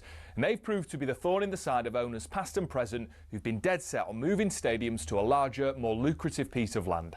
Essentially, the supporters group holds the freehold to the land on which Stamford Bridge sits. Former owner Ken Bates set it up at a time where some unruly property developers tried to evict the club from their ground. In order to prevent this, he established the CPO as a company that owned the pitch and offered the fans the chance to buy a share for £100. As well as that, they also own the rights to the name Chelsea Football Club, so if any owner wants to take them elsewhere, they can't be called Chelsea without the approval from the CPO. Now in 2011, Roman Abramovich tried and failed to move them away from Stamford Bridge, and this has set a precedent for Todd Bowley and the current power brokers at Chelsea. They know any plan which involves moving from Stamford Bridge will require CPO approval from the now 13,000 fans who own it. There are fans who are concerned that if they stay at the Bridge, they'll be left behind their domestic and European rivals who are moving to more commercially successful stadiums. But for the heritage and history lovers, Stamford Bridge is one of the iconic English stadiums, and to move away would be a grave mistake. It might not be as flashy as others, but stadiums like it have something about them that cannot be replaced. One thing's for sure, if Bowley wants to take Chelsea away from their home, he'll have to go through the CPO first.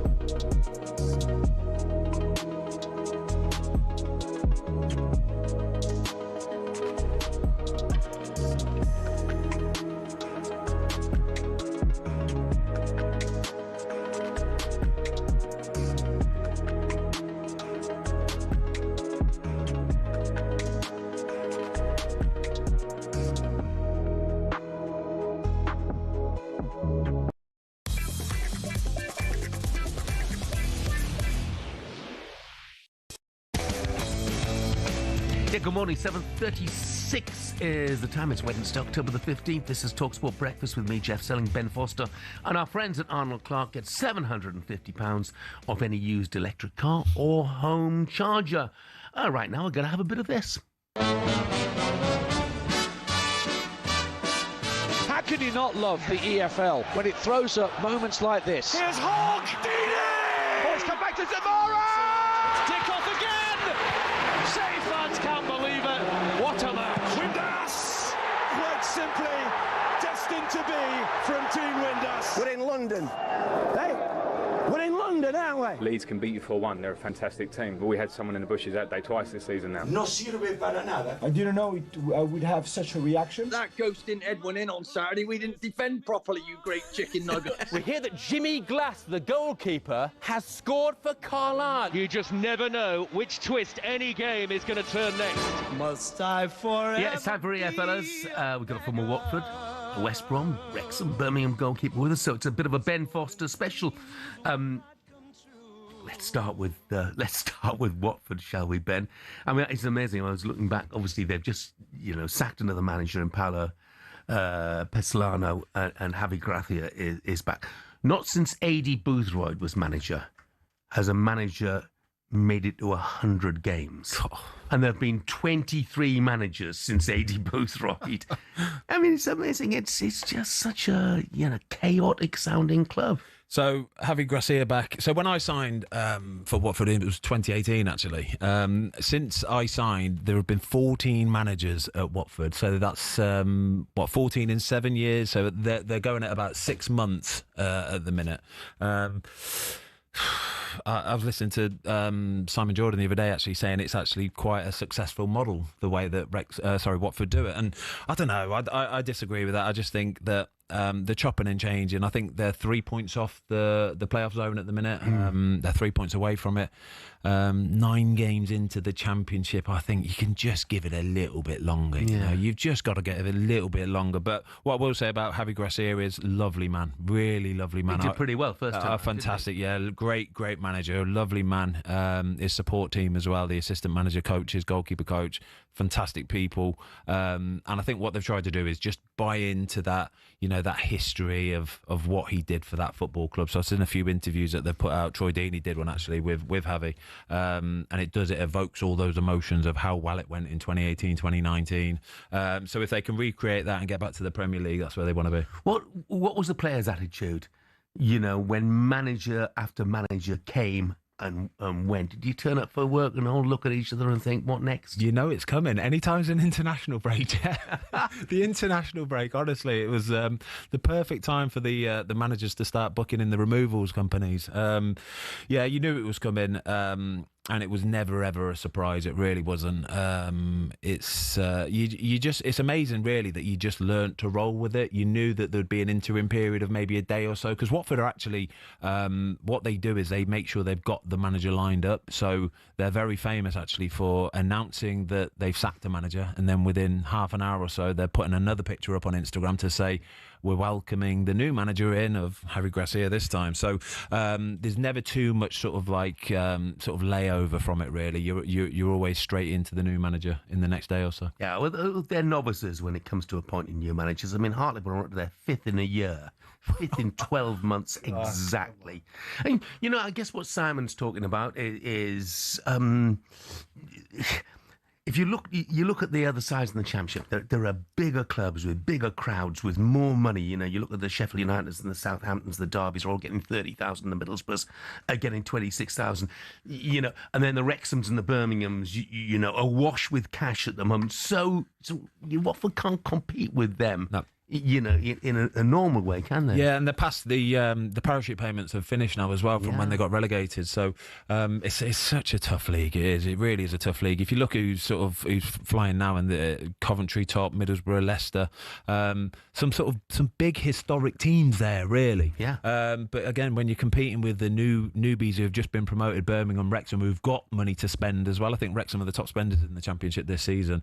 All it makes for is a really difficult season. The general standard is raised. Just on Watford, last question on Watford. Gino Pozzo, was he around the club a lot? Did you see him? Yeah, he's around an awful lot. And again, I think this is something that he probably needs to address a little bit as well, because I think he's so invested, probably too much, in fact, too much emotionally invested in the football club, where I think the best chairmen are the ones who are happy to let the football people deal with the football problems, try and stay away from the building as much as you can. But Gino was in pretty much every day. So, and like I say, because he's so emotionally invested in that football club, if we lose a game on a Saturday afternoon, his mood and his operations are driven from that, from the week going forward. And I just don't think it's a good place to be. So I would imagine, by contrast, that Rob McElhenney and Ryan Reynolds approach things very differently at Wrexham. Yes, very differently. And in my eyes, the way it should probably be done as well. Leave the football people to deal with it, and you give them all what you need. You support them. The way that he supports Phil and the team, the way the owners, support Phil and the team is honestly, it's fantastic. They're hands-on when they need to be, and they're there when they need to be, but otherwise they will leave the guys to get on with it, and I love that as well. I think Wrexham knew it's going to be a tough season this season. I think it's all about consolidation. Do you think the fans accept that? I think they do. I do. Inevitably, you're always going to have fans when you're not winning that might moan about things and might say things. That comes with any football club. But I think off the back of back-to-back promotions, it kind of does hit hard a little bit when you're not winning week in and week out as well. Yeah. I mean, obviously, a couple of your other clubs down at Birmingham, like Wrexham, they've got financial backing now as well. But West Brom, they've been knocking at the door, haven't they? They've given Ryan Mason a big opportunity. Could this be their season? It's massive. It's so big for some of these teams. Wrexham, West Brom. It's all the W's, isn't it? Yeah. Wrexham, West Brom. West Brom, they're not getting those parachute payments anymore now. So now is the real time where they need to get back into the Premier League. Yeah, they need to. It's a fine balance where when you're knocking on the door, January's going to come, and when you're knocking on the door of the playoff places and maybe the automatic places, do you invest? Do you really push for it? And if it works off and it pays off and you manage to get into the Premier League, then brilliant. But if you don't, it can really affect the club. It can. Thanks very much indeed, Ben. We'll still be talking EFL in a few minutes' time, because we're going to be taking a look at Preston with Paul Heckingbottom. Liam's text has said, regarding the team for England, refreshing to see us play players in their positions and not putting square pegs in round holes, as we did when we had Scholes and Gerrard and Lampard. A good team will always be the team of individuals. Liam, thanks very much indeed for that. Right, still to come on breakfast. Superstar Breakfast preview on talkSPORT with Travis Perkins. Doing what matters for the trade. Find your local branch at travisperkins.co.uk. So England are pressed once again. Has that caused more headaches for Thomas Tuchel? Does he have to find a way to get Bellingham, Foden, Alexander-Arnold, Palmer, Grealish involved in this team? Or will he stick to his guns and say, this is working, I'm going to stay with it? 03717 223344 is the number to call to have your say. Stuart Pearce will also be along to answer that for us at around 8 o'clock as well. And that was our look ahead with Travis Perkins. Superstar Breakfast preview on talkSPORT with Travis Perkins. Bricks on bricks on bricks. Over 40 million available to order with delivery to site. That's one less thing to worry about.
Yeah, good morning, 7:49.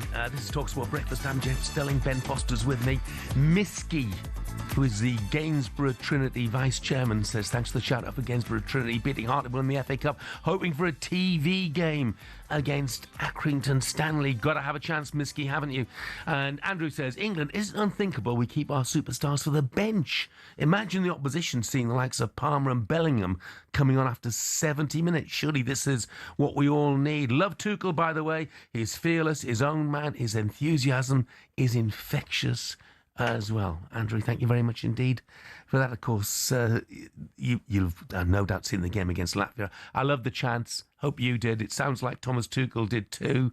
He said he accepted the pointed chants aimed in his direction by the travelling fans in that win over Latvia. I mean, the fans were brilliant. Was he right to have a dig at the fans at Wembley, do you think? I don't mind it. I really don't. But it's, I think you've got to understand that on a Thursday night, 7 o'clock kickoff, it's a friendly, it doesn't really mean anything. You're struggling to get a good atmosphere. This is why I genuinely think that most of these games, a lot of these games, should be played in stadiums up and down the country. Yeah. Even some of the qualifiers, even some of the home qualifiers, I think should be played in some of the stadiums that are famous for having the good atmospheres. The Newcastles, the Villa Parks, you know, it's not Goodison anymore, is it? But that sort of ilk of stadium where you know you're going to get those home supporters really coming and getting behind the team. Yeah, I think a lot of people would agree with you, Ben. Former Chelsea and West Ham manager Graham Potter's expressed his interest in becoming Sweden's next head coach. In boxing, British heavyweight Dave Allen joined us yesterday after Saturday's points loss over the Russian Arslanbek Makhmudov, and he told us he is not done in the fight game just yet. You never say never. I love it. I do love fighting. I do. The only thing I wish is that I was better. I wish I was better at it. I really do. You know, I wish I'd lived better. I wouldn't say I have regrets because I had a great life, but I wish I'd have tried better. Tried more when I was younger. I wish I was more talented. I wish I was taller. I wish my arms were a bit longer. But life is what it is, and I can't moan too much. But you know, hopefully I'll have a few more fights. It's a very difficult thing to leave alone. It's hard. It's a very hard thing to leave alone. Boxing. It's addictive almost. You know, I've got a right good hiding on Saturday, but I can't wait to go again. Brilliant. We've got a lot in common, Dave and me, because I wish I was taller and had longer arms as well, but hey. Isn't it brilliant to hear a sportsman speaking so honestly? I wish it was better. Yeah, it's so nice, and it's quite sad at the same time, isn't it? You can see that he's finally found this real love for boxing and the job that he does, and it's when you're younger though, it's kind of wasted on you a little bit, isn't it? You take it all for granted, and then when you do get to a certain age, you realise, oh my gosh, I've got to work for this, have I? It's hard work. This is, man, one of the most charismatic people that I've spoken to. He was brilliant. More boxing this Friday, by the way. Kieran Conway puts his British and Commonwealth middleweight titles on the line against undefeated George Liddard at York Hall. And you can watch it live this Friday, only on DAZN. Boxing update on talkSPORT with DAZN, the global home of boxing. Sign up now at dazn.com/boxing. Wise men say only fools. What a tune that is. Can't Help Falling in Love by Elvis. Him of a few clubs, including Preston North End. And what a start of the championship season it's been for them. They sit fourth in the table at the moment with 16 points. Could they be on their way back to the top flight? Wow, that is a big ask. Joining us now is the man in the Deepdale hot seat, their boss, Paul Heckingbottom. Morning, Paul. Yeah, morning, guys. You okay? Yeah, good, thanks, mate. Hey, we talk about international breaks and things. I looked at your fixtures. West Brom away, Birmingham at home, Sheffield United at home, in the space of 6 days.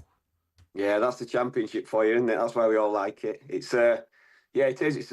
But we've had some real good fixtures already this season, and yeah, I think that's what the championship's synonymous with.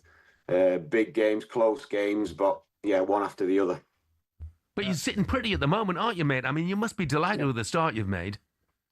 Yeah, I think the biggest thing, or the most pleasing thing for me, is the consistency of the performances. So the level's been good, and we just try and be competitive in every game and be as tough as we can to play against and try and pick up as many points as possible. But you know, I think if you can be consistent in any league, but particularly the Championship, it's going to serve you well. So we just keep focusing on that, our level of performance and how consistent can we be.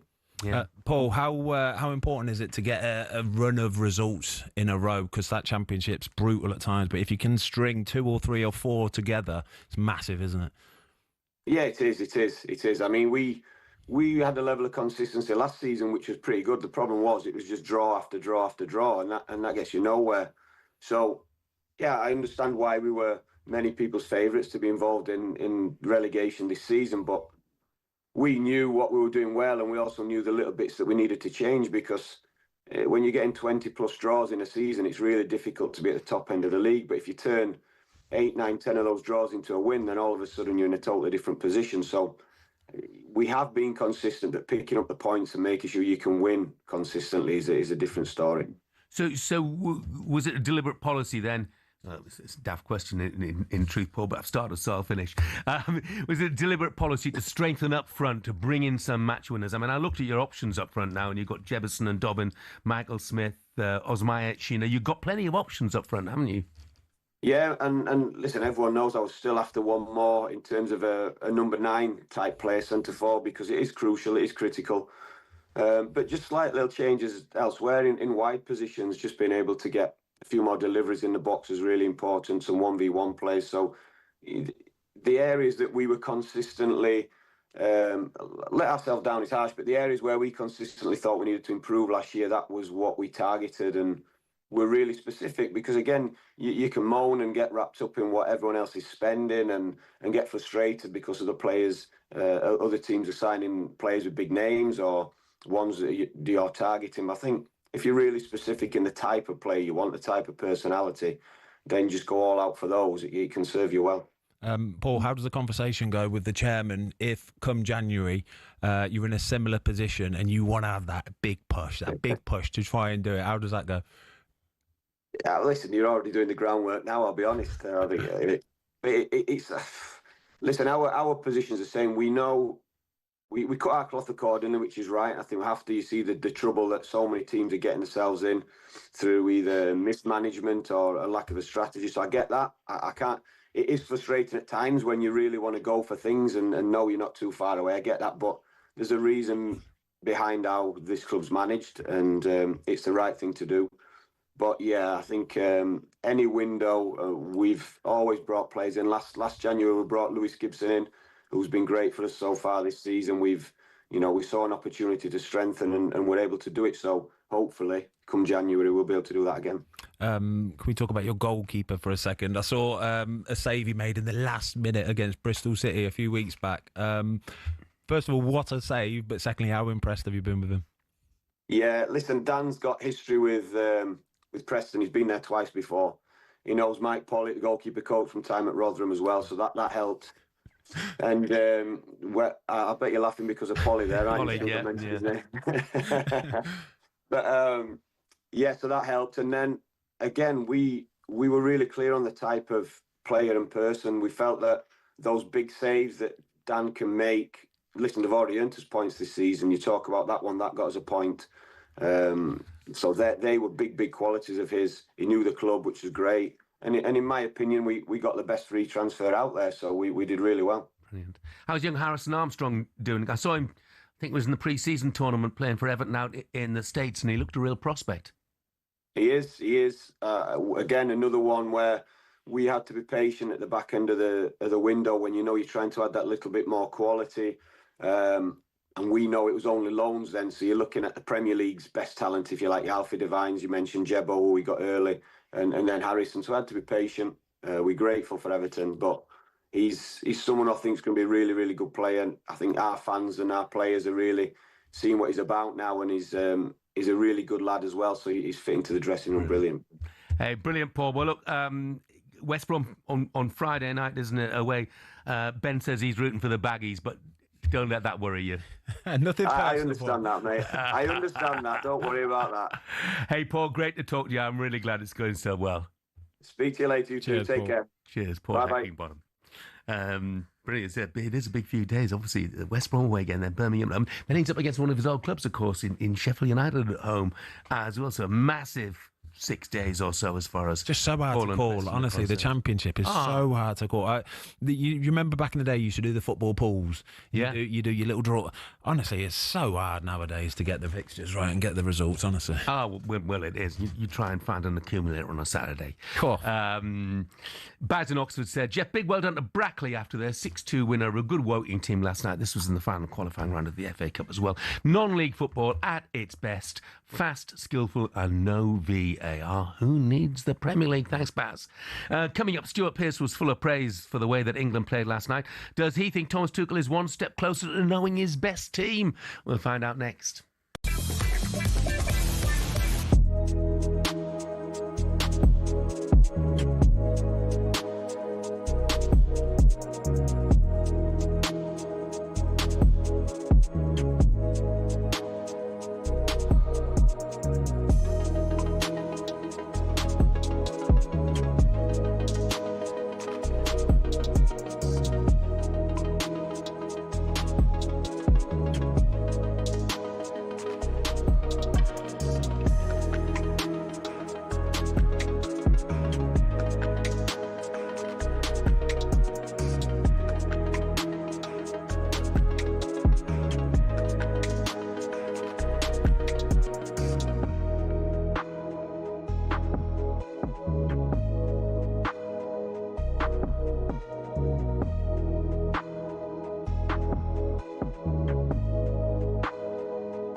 Life after football. For a lot of players, it means going into punditry. Some turn to coaching or working in the game in other ways.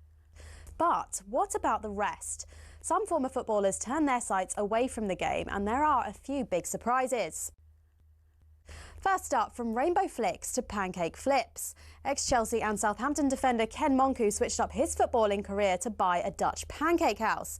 He bought out the shop, which had been his favourite pancake spot as a child, and before long he was mixing the batter and getting behind the stove. Next, Everton legend Thomas Gravesen swapped out the high stakes of the Premier League for those of the poker room. He made over 150 appearances for the Toffees and won the Scottish Premier League with Celtic. Turned out the Danish international was pretty darn good at poker. He racked up a reported £100 million from his Las Vegas adventures. Remember former Chelsea goalkeeper Petr Cech? Turns out football nets weren't the only goals he was pretty handy in front of. After retirement, he became a goaltender in ice hockey. Same skills, very different surface. And he even won a Division 2 title with Guildford Phoenix. For ex-Liverpool centre-back Daniel Agger, it wasn't just fancy footwork that was in his blood. He was also pretty good with his hands. The Denmark international turned to tattoo artistry after he hung up his boots. He'd qualified as a skin artist while at Anfield, and he then became the co-owner of his own tattoo company as well. It's not all glamour for ex-pros, though. 1966 World Cup winner Ray Wilson set up a very different kind of business. He became an undertaker after he retired. Finally, not many people can say they've won both a World Cup and starred in an Oscar-winning film. In fact, there's only one person in the entire world who can say that. Frank Leboeuf, the former Chelsea defender, was part of the 1998 France squad who won the World Cup. He ended up marking Brazil's Ronaldo in the final and helped his side to a 3-0 win. But Leboeuf had already begun acting on the side while he was playing football, and his biggest role came some years after his retirement when he landed the part of a doctor in the Stephen Hawking biopic The Theory of Everything. I embrace the career of acting, so I want to learn more. So seeing lots of movies is a part of my job. To be honest, with all the dramatic diving in the game these days, there's probably tons of ex-pros who've got the acting skills to make it in Hollywood.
Good morning, almost 6 minutes past 8. It is Wednesday, October the 15th. This is talkSPORT Breakfast with me, Jeff Stelling, Ben Foster and Arnold Clark. Get the UK's best used car deals guaranteed. I've got a text in from Paula.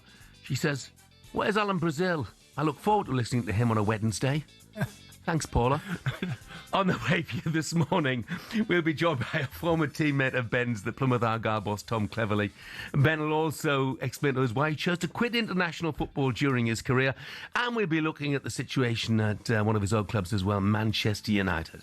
Before all that, though, England are off to the World Cup.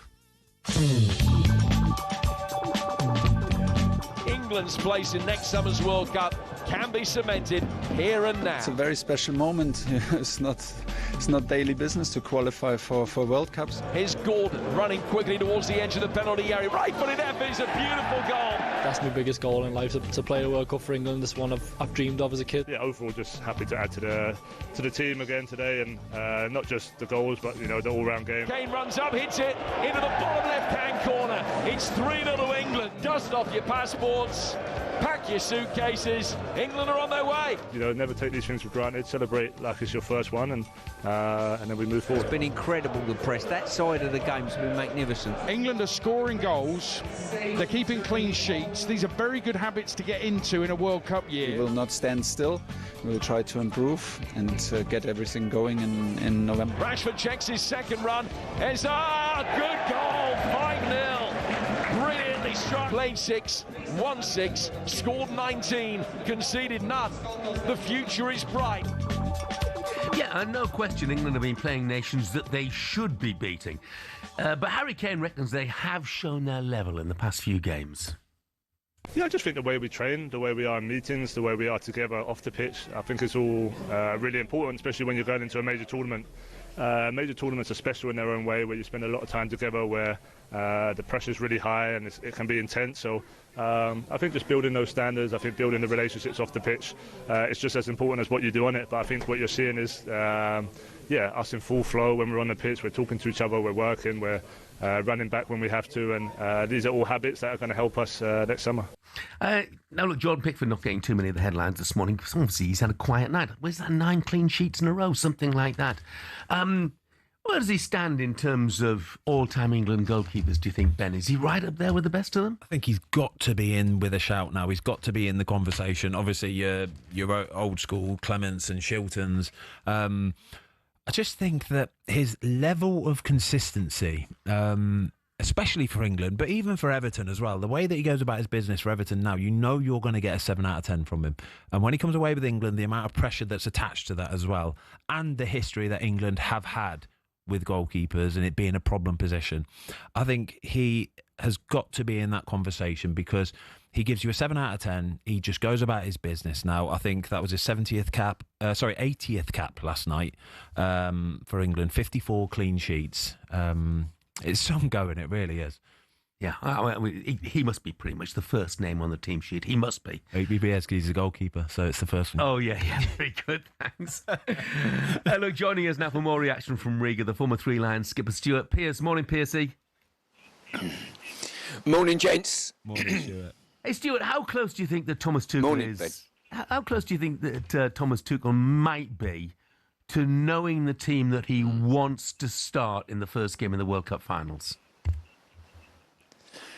I think there's still a little bit of work to do in that respect. You know, I found out through experience when you're picking squads going to tournaments, you know you're going to lose probably maybe 3 players through injury, formal player part. But I would say there's at least 16, 17 names in his squad that he would know that he'd want alongside him on the plane.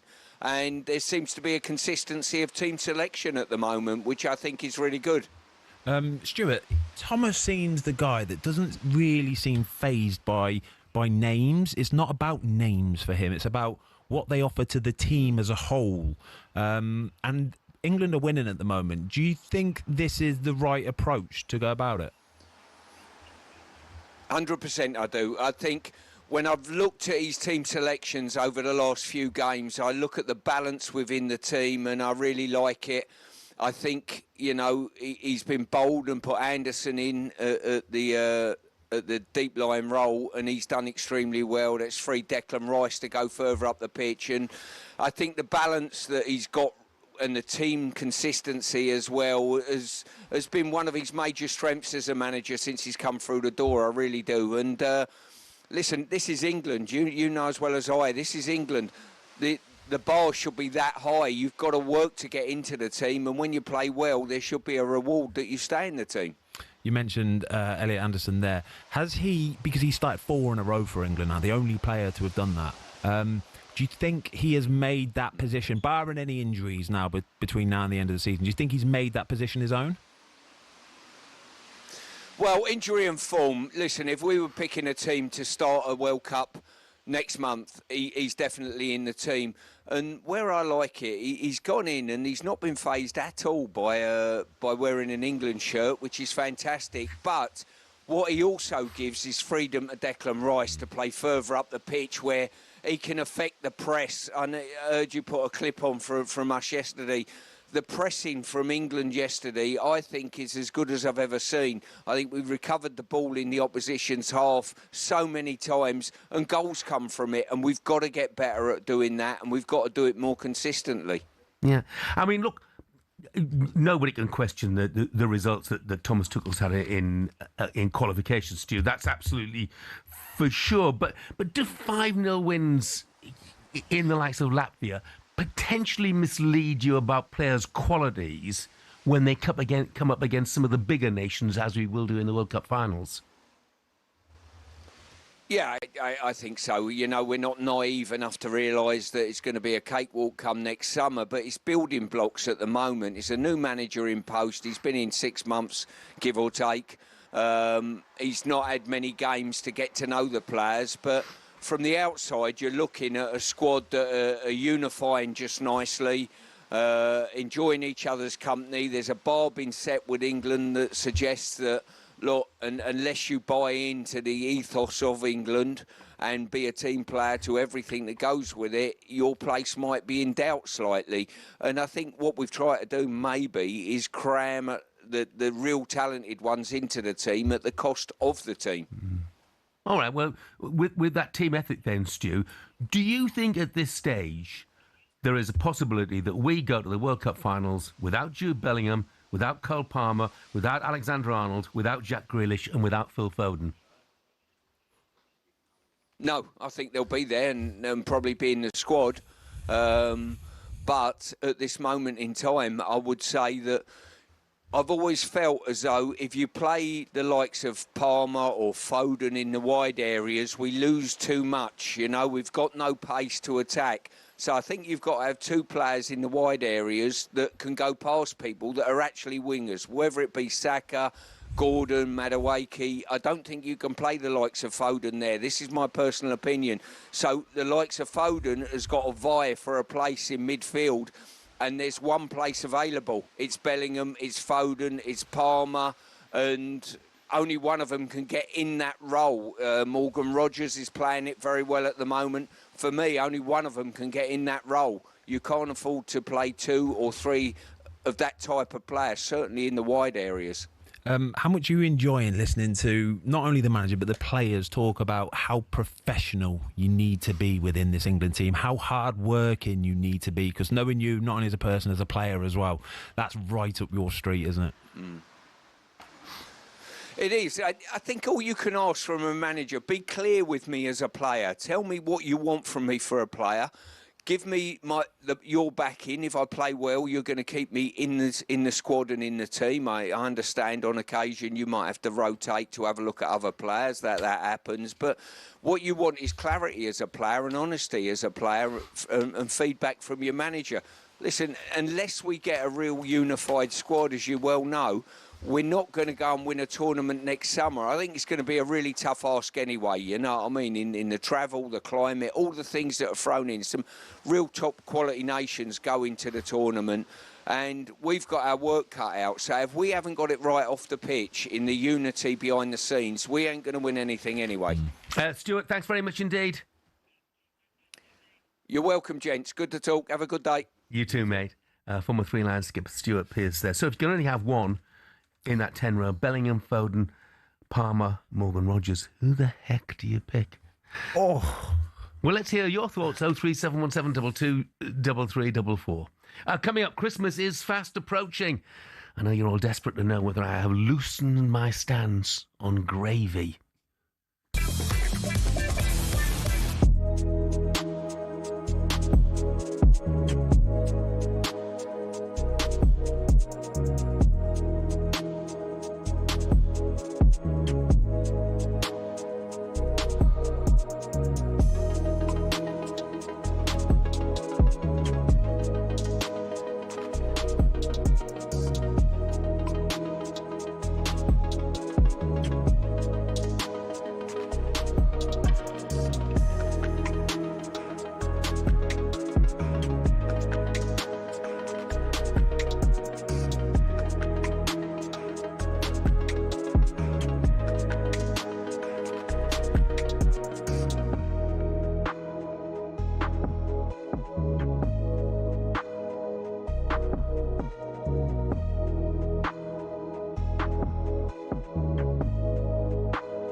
It's the most wonderful time of the year. Good morning, this is talkSPORT Breakfast. I'm Jeff Stelling. Ben Foster's with me. We're not going to do this next time. It's October the 15th. We're not talking about Christmas. It'll soon be here. It'll soon be. Oh, God, I know. In fact, the supermarkets. Well, we were in our local garden centre at the weekend, and all the Christmas stuff is out. We haven't even had Halloween yet. I know. Or bonfire night. Well, the supermarkets, they've got, everything Christmas on sale. Christmas sandwiches, of course. It'll soon, not yet, be time to start wheeling in the tree, hanging up the baubles, putting on the lights. 71 days it is to Christmas Day. What was this gravy thing you were talking about? Oh, we'll come to, I'll tell you, we'll come to that in a minute, Ben, because on the sports bar last night, Rory Jennings revealed just how much he loves turkey. Oh. Turkey's too dry. I eat turkey every day in December. I only eat turkey if I'm in the spirit of Christmas and I'm a really festive man. Yeah. I'm eating turkey all the time. You know, if I get myself a sandwich, I get the Christmas special. Yeah. Every day in December up until the 25th. Even like the Walker's turkey ones. Yeah, always. Turkey and cranberry. The second, if I'm getting crisps, turkey and cranberry. Absolutely. I am turkey, and then not again until the following year. Rory Jennings, the Turk.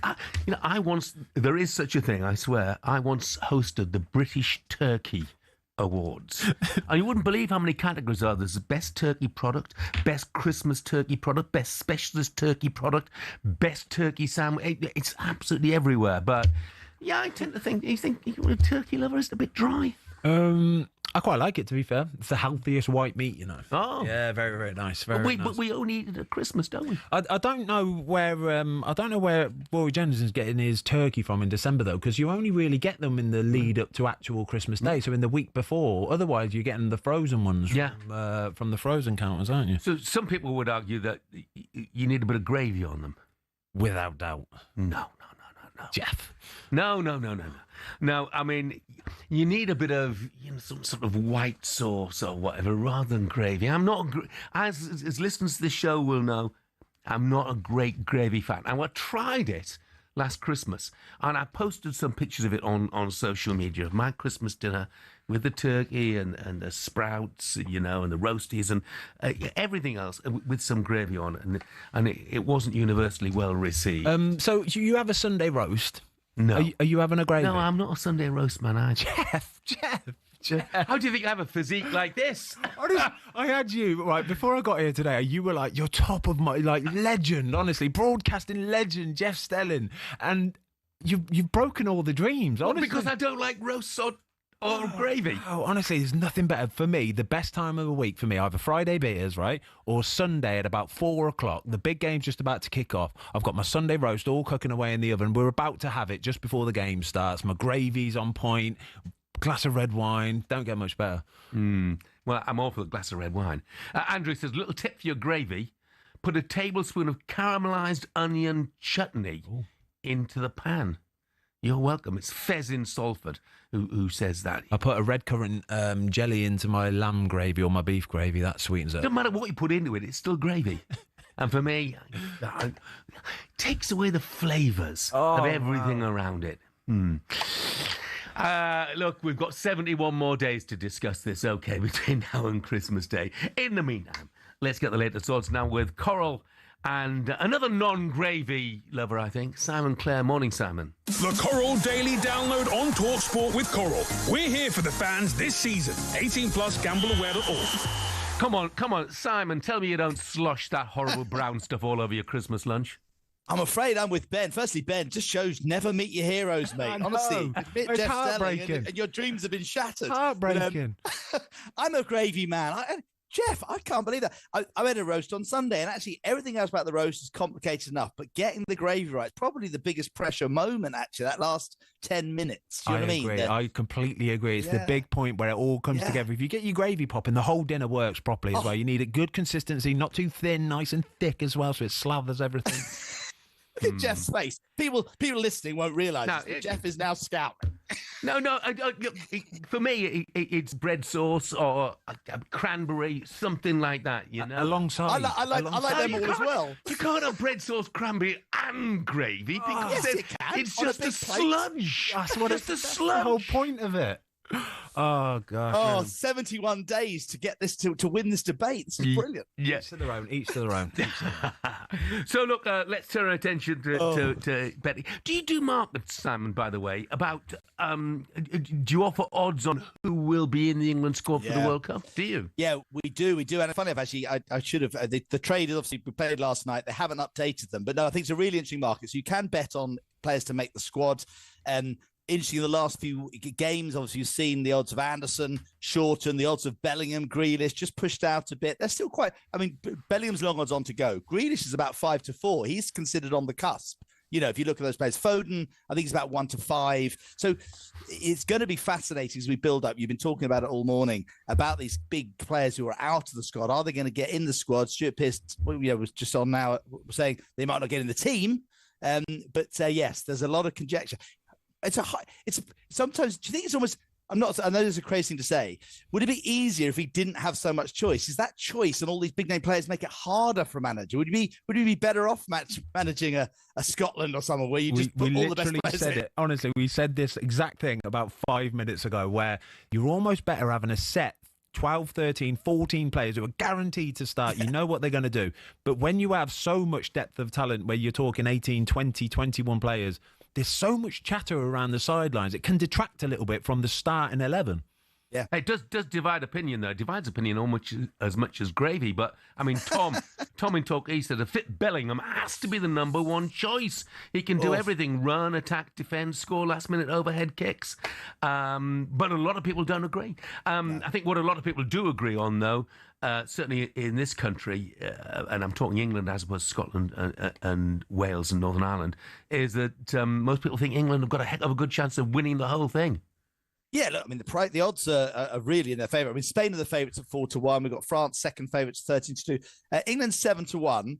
And then the likes of Brazil and Argentina 7.5-1 and 8-1. And the one thing, it's a fascinating. I did have a quick look back at the non-European World Cup since 1930.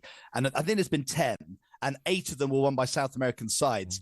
Germany, I think, won in South Africa, which I don't think was a really hot climate, actually, given the time of year in the zone. So if you look at that USA, the Club World Cup, you look at the temperatures in America, 48 teams, so a longer World Cup. I think Stuart did allude to it as well. I think it's going to be really tough or tougher for European sides. And it may just play to the South Americans. That's not to say they can't win it, because some of those European sides have got to finals in the non-European World Cups. But I don't know, England in hot climates over 6 weeks or whatever. I think I heard Stuart Pearce talking about it actually last week. He was saying that because it's England and there's a lot of people that want to see England on the telly, we're likely to get the later slots as well. Yeah. So it could change with what the weather is saying when we're kicking off as well.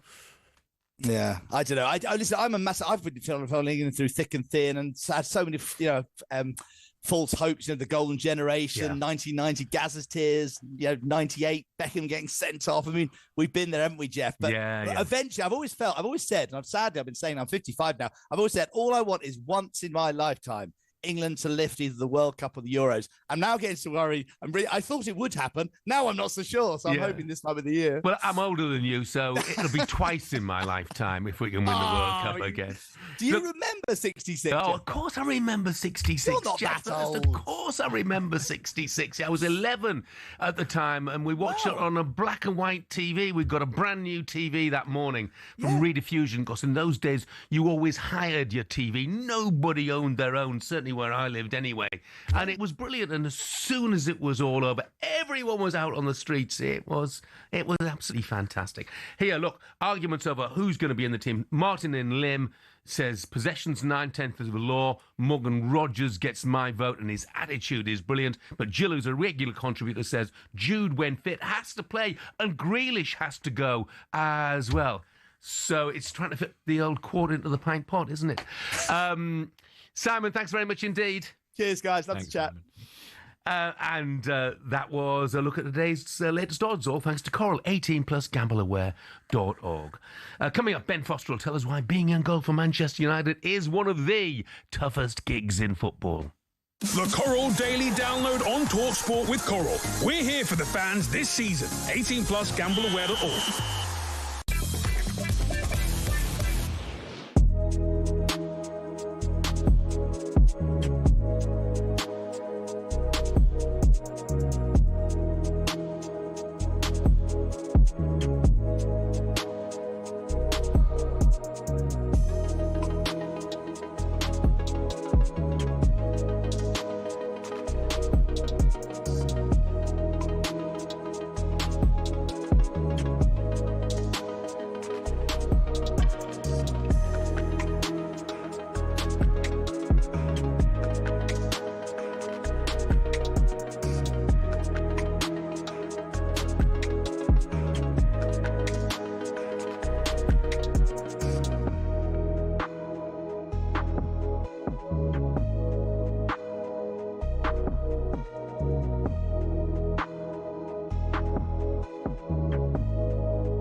Over the last few years, Formula One has gone from elitist and insular to a global entertainment brand. The transformation's down to American investment group Liberty Media, who cultivated a new image for the sport since buying it in 2016. Better access to drivers, improved content on social media, and tapping into the US market have given F1 a massive boost in both attention and revenues. But is everyone happy? The fans certainly are, as evidenced by Drive to Survive. Almost 7 million people per season have tuned in to get all the gossip and all the drama from the paddock. The extra exposure means the drivers can demand a higher salary too. In 2010, the top drivers were earning $20 million a year, which isn't bad. But now, the very best earn 3 times that, with Max Verstappen getting a whopping $65 million in 2025. But money doesn't always buy happiness. Some drivers, including Verstappen, don't like the pageantry the changes have brought about. In Las Vegas in 2023, Verstappen said the drivers were made to look like clowns, and the event was 99% performance and 1% race. Some purists who still watch the sport feel the same, and that the spirit of competition has suffered. But Formula One and Liberty Media don't look like slowing down anytime soon. So expect more races, major events and exclusive access in future.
Good morning, 8:36, Wednesday, October the 15th. This is talkSPORT Breakfast with me, Jeff Stelling, Ben Foster and Arnold Clark.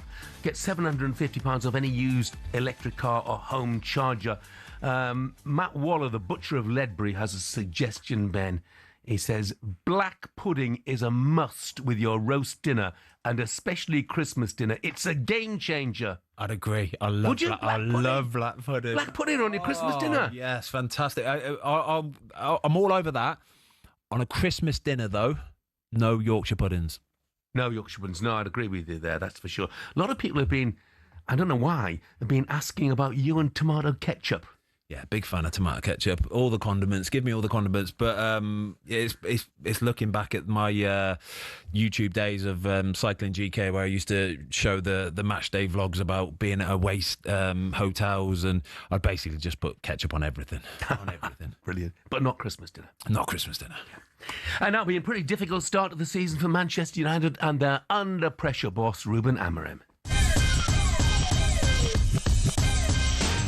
Burma with a little jogging run up has missed. It's in the underside of the bar, and Grimsby Town have knocked Manchester United out of the League Cup. Have you ever laughed so much in your life when he's got a Subbuteo table on his lap? I'm in danger of ranting here, but tell me one positive thing that Sir Jim Ratcliffe has brought to this football club. The job is obviously way too big for him. He is in no way capable of being Manchester United manager. He needs to be sacked. Sir Jim Ratcliffe says he wants to give Ruben Amorim 3 more years at Manchester United. The full-time whistle has just blown. Manchester City have won the derby by 3-0. Ruben Amorim is going to miss out on consecutive Premier League wins again. The club's in a mess. If there's ever a manager who has shown in his recent press conferences he wants to be sacked, it's Ruben Amorim. One step forward, several steps back. That's just Manchester United, I'm afraid. Full time at the G-Tech. Brentford 3, Manchester United 1. Ruben Amorim's been found out way too many times for it to just be these players aren't good enough.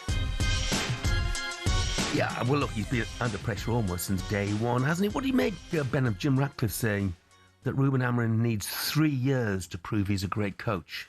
I worry if I was a Man United fan, I'd be a little bit worried about that, because a club like Manchester United it's always about progression. You've got to be seen to be progressing, and as it stands at the minute, they are not progressing. 10th in the league at the minute. It's just the lack of consistency. Obviously, they've won the game against Sunderland now before the international break, but they've got some tough games coming up. Liverpool on Sunday. It's that consistency that they need to find. If they can start to do the 3, 4, 5 games winning in a row, then they can really shoot up the table. But as it stands at the minute, it's so hit and miss. It's win one, lose one, draw one. I don't know if you've seen, there's that guy on Instagram that's refusing to get his hair cut until Man United win 5 games in a row. It could be a few years. It really could. At least 3 years, like Sir Jim Ratcliffe says. What do you make as a goalkeeper? What do you make of his habit, his obsession almost, of changing defenders, particularly central defenders, normally around the 65th minute, something like that? Yeah. It's always Maguire off and Euro on, or Euro off and Maguire on. Yeah. You need a solid base as a football team to really get consistency. You need a solid spine to a football team, and that starts with the goalkeeper, your 2 centre back, central midfielders, maybe a big man up front, something like that. But you need a solid spine, and when you're constantly chopping and changing, not only the centre backs but the goalkeepers as well, it just sets you up for failure. Like, I agree with you. If you're changing defenders, centre backs at 60 minutes, you can't change your centre back at 60 minutes. You need them to play the whole of 90 minutes. It's fine if you're 2-3-0 up at that point. You can bring somebody on. I understand it. But other than that, Man United don't have that luxury. They're always in games up until the 90th minute where they're fighting, or they're trying to hold on to a lead, or get back into the game.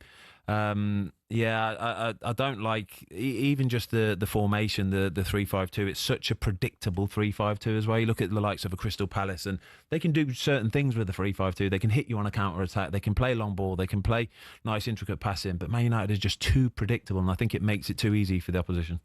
I mean, let's move on to the goalkeepers, because they brought in Senny Lamans.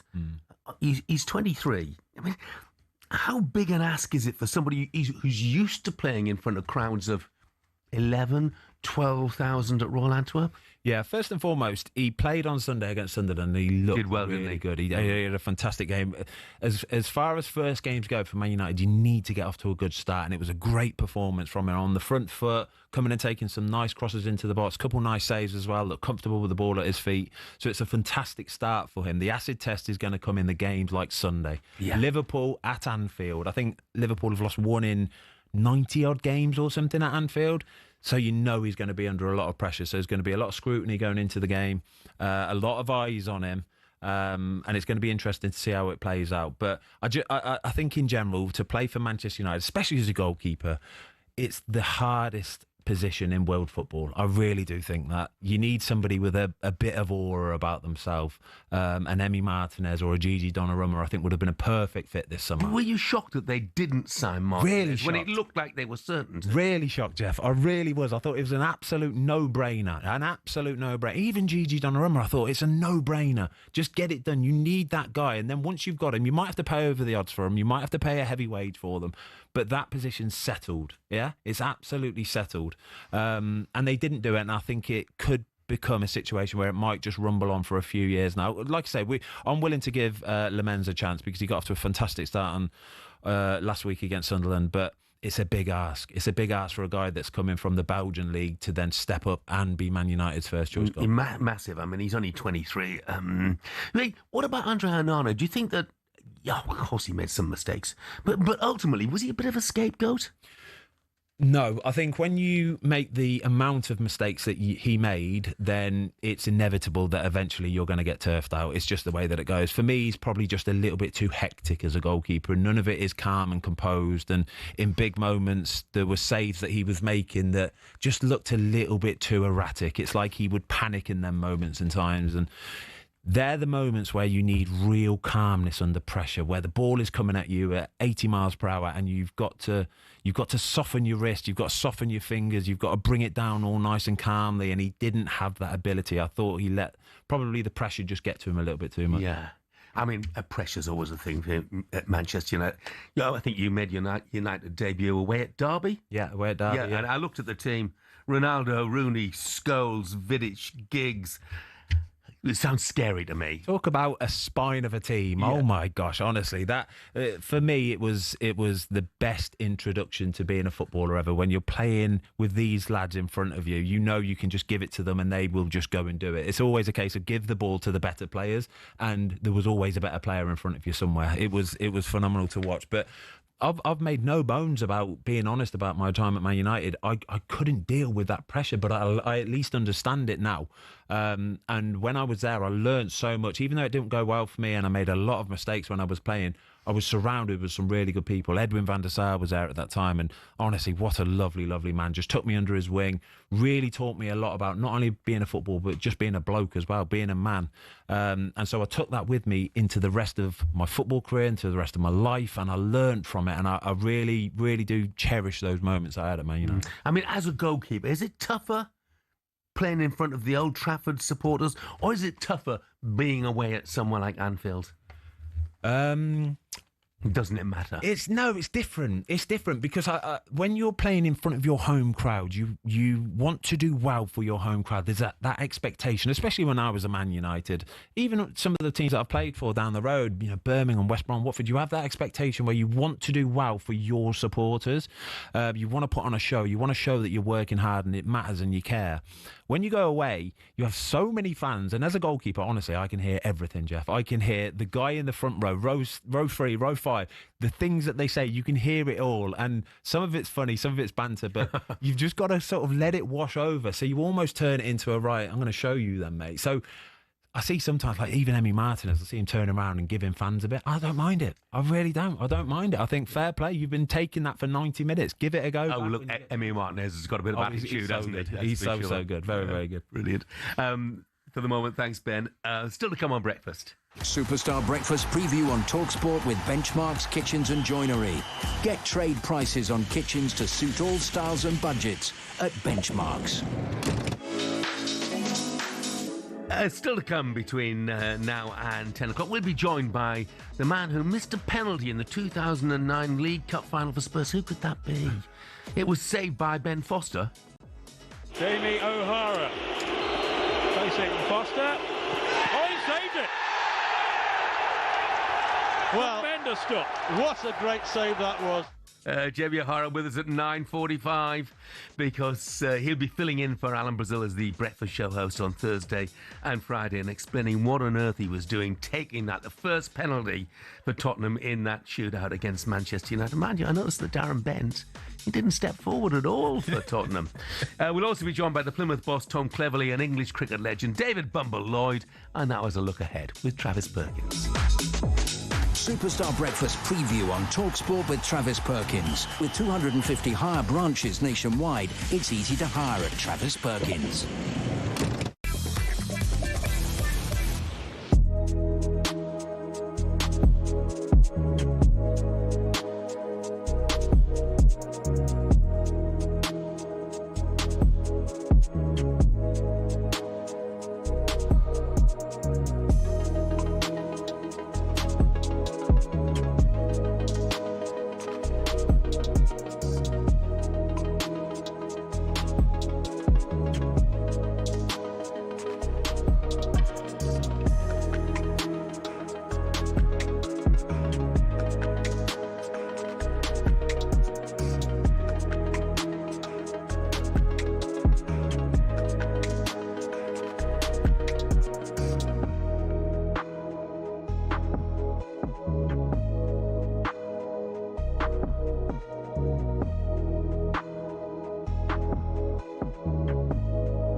Good morning, 10 minutes away from 9 o'clock. Time flies, doesn't it? I'm Jeff Stelling. Ben Foster is with me this morning. A lot of people have asked this, so I just want to take a moment to discuss it with you. Jay from Devon, one of them, said, can you ask Ben about his time at Tiverton Town in his younger years. Can you remember that? Jay from Devon, brilliant.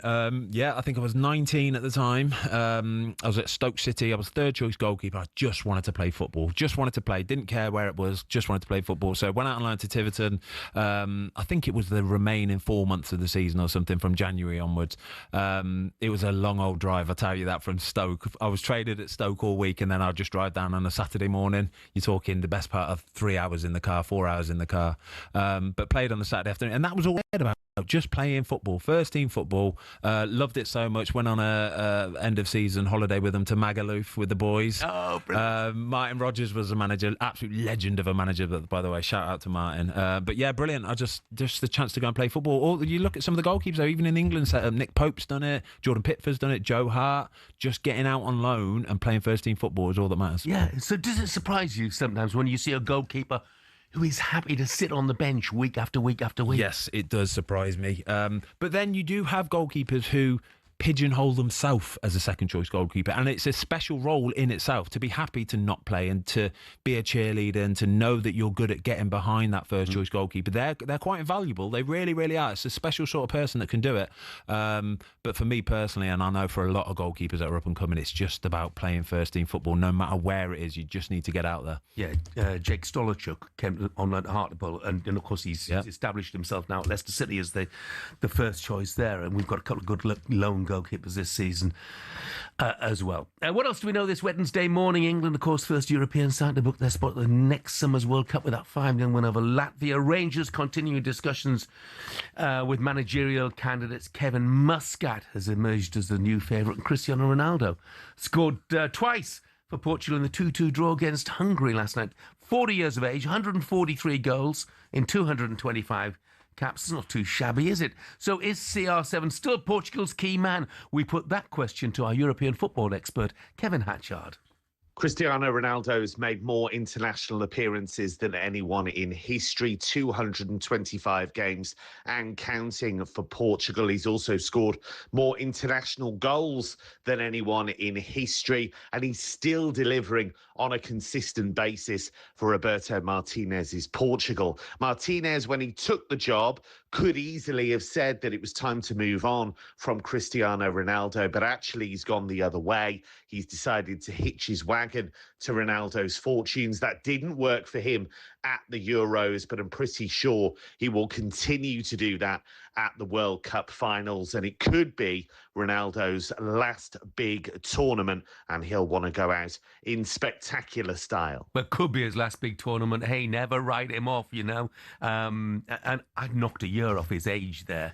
You know, I made him 40 instead of 41. He could be 39, 38, 37, you know.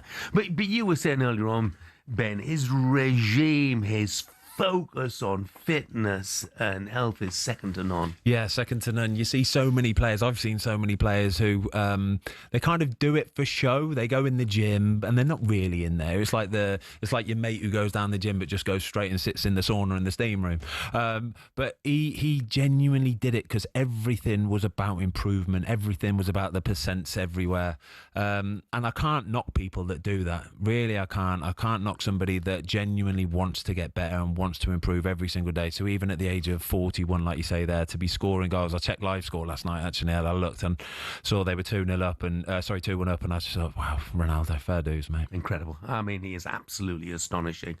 What a specimen. We're talking about international duty. You mentioned earlier on that at one stage you withdrew your services from England, if you like. I mean, you came back and you played again for them later. Was that all down to a personality clash with Capello? Yeah, it was exactly that. So we had just had our second child, my son Louis, and I was on international duty with England, and my wife sort of texted and said, "Oh, I might be going into a bit of labour." We only had training that day. It was the day before the game. It was only a friendly as well, I think it was. And so I said, basically, I need to get up to the hospital, up into Macclesfield, all the way from London. And Capello was very kind of, he didn't want to let me go, really. He was kind of opinion that, no, you stay here and train and then you can go up later. And I kind of just dug my heels and said, no, listen, I'm going up. And he wasn't happy, but either way, I went. I missed the berth by about 10 minutes, which, again, it's not a problem. It's not the end of the world. Everything's all safe. Everything's all fine.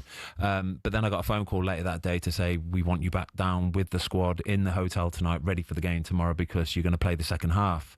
Joe Hart was a goalie at the time, so agreed with the wife to do it. Yeah, go on, it's a good opportunity to go down. Came back to the squad, got to the game, and he didn't bring me on at all. So he didn't bring me on. Not only that, he didn't sort of ask me about the child, ask me about anything, and that just left a real sour taste in my mouth, to be honest with you. So it was at that point I said, you know what? I'm not enjoying this anyway. Just had a new child. I think it's best if I just step away from it. So I stepped away from it for maybe the best part of a year or 2 years. But again, though, we spoke about it earlier, just that mental break of when an international break comes along and you can go away and have a few days away like Jack Grealish can do at the minute. I think it's invaluable. I really do. A lot of love for you out here at the moment, Ben. I'll tell you that. Here's an interesting one that comes from Mark, who's a Spurs fan. He says, great show, love hearing Ben speak. He said, how did Ben feel, and he's speaking as a Spurs fan, when Paul Robinson scored against him in Spurs against Watford at the Lane? He said he actually met Robbo a few weeks ago, and he said that he did enjoy the goal, but he was gutted for you. Yeah, fair play to Robbo. He didn't actually celebrate it. He didn't. He put his sort of arm up in the air, but that was about it. The funny thing about that goal was that it was the weekend before the internationals, so we were all due to join up with England on the Monday, and then Robbo scored past me on Saturday afternoon, and it was at a point where it was, I wouldn't say it was up in the air, but I was challenging Robbo for sort of the number one spot a little bit. So yeah, he scored the goal on the Saturday afternoon, and that pretty much settled that debate about who was going to be England's number one in the next games coming up. Kev, who's a Wrexham fan, says, does Ben remember coming into the rocking chair after promotion to the league with the rest of the team and staff? Yes, lovely. Those little moments, though, they're so important. I think any players of any teams, if you get your team promoted, go and share it with the fans. You don't understand, like I've never understood all through football how much it actually means to the fans. They live for this stuff, yeah? They spend their whole week working for that Saturday afternoon. It's their life, it's their tribe, it's the religion. So when you do something good, and it's all about moments, it's all about moments, go and share it with them as well, because they'll remember that for the rest of their lives. Brilliant. And that's what Ryan and Rob said they would do at Wrexham, by the way. It's exactly what they've done. I'm also reluctant to ask you one or two of these because I'm never quite sure what the answer is going to be. But Tom, who's an Arsenal fan, says, talking of gravy and food earlier, please can you ask Ben about his appalling performance with beard meets food? This wasn't appalling. But I can't believe it. So this guy, Beard Meets Food, incredible YouTuber. He is basically a competitive eater, right? The amount of food this guy can put away, you would be astonished. I bet he doesn't like gravy on his roast, though. Mate, the guy eats everything and anything, apart from mushrooms. He hates mushrooms. But he is an animal, right? An absolute animal. So I did an eating challenge with him. It was a massive plate of fish and chips. It must have weighed 4 or 5 kilograms, right? Massive plate. He devoured it within 10 minutes, 15 minutes, like it was nothing. Honestly, like it was a snack. And I struggled through about 1.5 of cod and a few chips and a few bits of bread and butter. I thought I did really well, to be fair. So the important question here, ketchup on the fish and chips? Yes, without doubt. All of the bits and bobs. Tartar sauce. Not salt and vinegar? Mushy peas, salt and vinegar, all of it. You can't have it all. Yes. You can't. Curry sauce, gravy, everything. No, just salt and vinegar on your fish and chips, honestly. Oh, God. Definite culture clash here. Brilliant. 8:59, we better get on with some sport, haven't we? Coming up, Ben and I will be picking our England 11s, and there are some big names left out by Mr. Foster, I'll tell you that. Stay tuned.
The Premier League's profit and sustainability rules are sold to us as financial fair play, a way to keep clubs from going bust. But there are those who feel it's starting to look a lot like a system that protects the big boys and keeps the rest in their lane. Here's how it works and why people feel that way. So clubs can only lose 105 million quid over 3 years, which sounds fair, but here's the kicker. Your limit includes how much you earn. So if you're one of the traditional top 6, you've got massive global revenue streams and you can spend way more while still technically following the rules. Meanwhile, ambitious clubs who've got money like Newcastle, Villa or Forest, well, they're bringing a knife to a gunfight. Newcastle might be backed by Saudi billions, but they just can't splurge the cash. Their commercial income isn't there yet. Want to buy world-class talent? Well, PSR says to them, your owner might have the money, but you're not making enough in shirt sales in Asia for that. The Magpies won their first domestic trophy since 1955, qualified for the Champions League, which you'd think would be a great springboard for them to go on and start building a team to challenge at the top. But because of PSR restraints, they couldn't break their wage structure for a new Alexander Isak contract, and look what's happened there. Nottingham Forest tried to invest to survive, they did that, but they got punished anyway. Meanwhile, clubs like Spurs, until last season, hadn't won a trophy in over 18 years, but because they rake in cash from the new stadium, they get a much bigger PSR allowance than a newly promoted club who are just trying to stay up. And let's not forget the loopholes these big boys are exploiting. Chelsea found the trick with those long contracts, selling the women's team. City are masters of related party sponsorships. Etihad this, Etisalat that, all within the rules, and fair play to them for capitalising on those opportunities. But what about the smaller clubs? They don't have that luxury. Now look, financial sustainability matters. Nobody wants another Bury or Morecambe situation. But there's increasing concern that rather than levelling the playing field, the current rules cement the existing hierarchy. So what's the solution? Well, either loosen the reins so ambitious clubs can spend within their means, or cap spending based on something other than revenue. Otherwise, we're just watching the same 6 teams swapping silverware most seasons while the rest play musical chairs for 7th. And that, folks, ain't what the Premier League was built on.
Morning, 9:05, Wednesday, October the 15th, into the final hour of talkSPORT Breakfast on Clock. Get the UK's best used car deals guaranteed.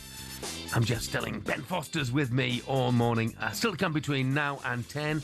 We'll catch up with Ben's former United and Watford teammate Tom Cleverley, who's now the manager of Plymouth Argyle, and England cricket legend David Bumble Lloyd will be with us.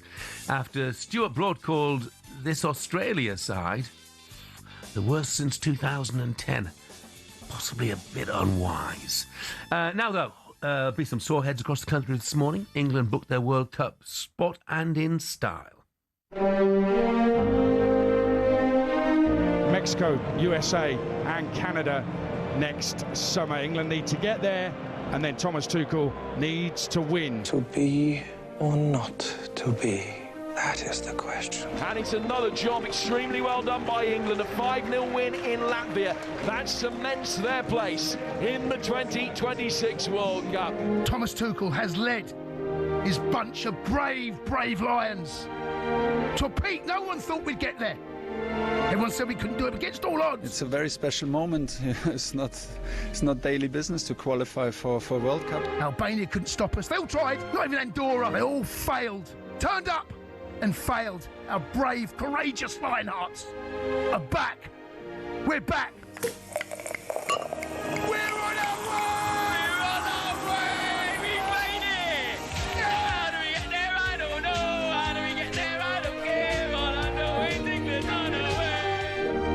So England qualifying for the World Cup next summer with a couple of games to spare, and that qualification has come certainly recently anyway, without some of their star players, the Jude Bellinghams, Phil Fodens, Cole Palmers, Jack Grealish's, Trent Alexander-Arnold's, I'll add Adam Wharton to that as well, one or two others too.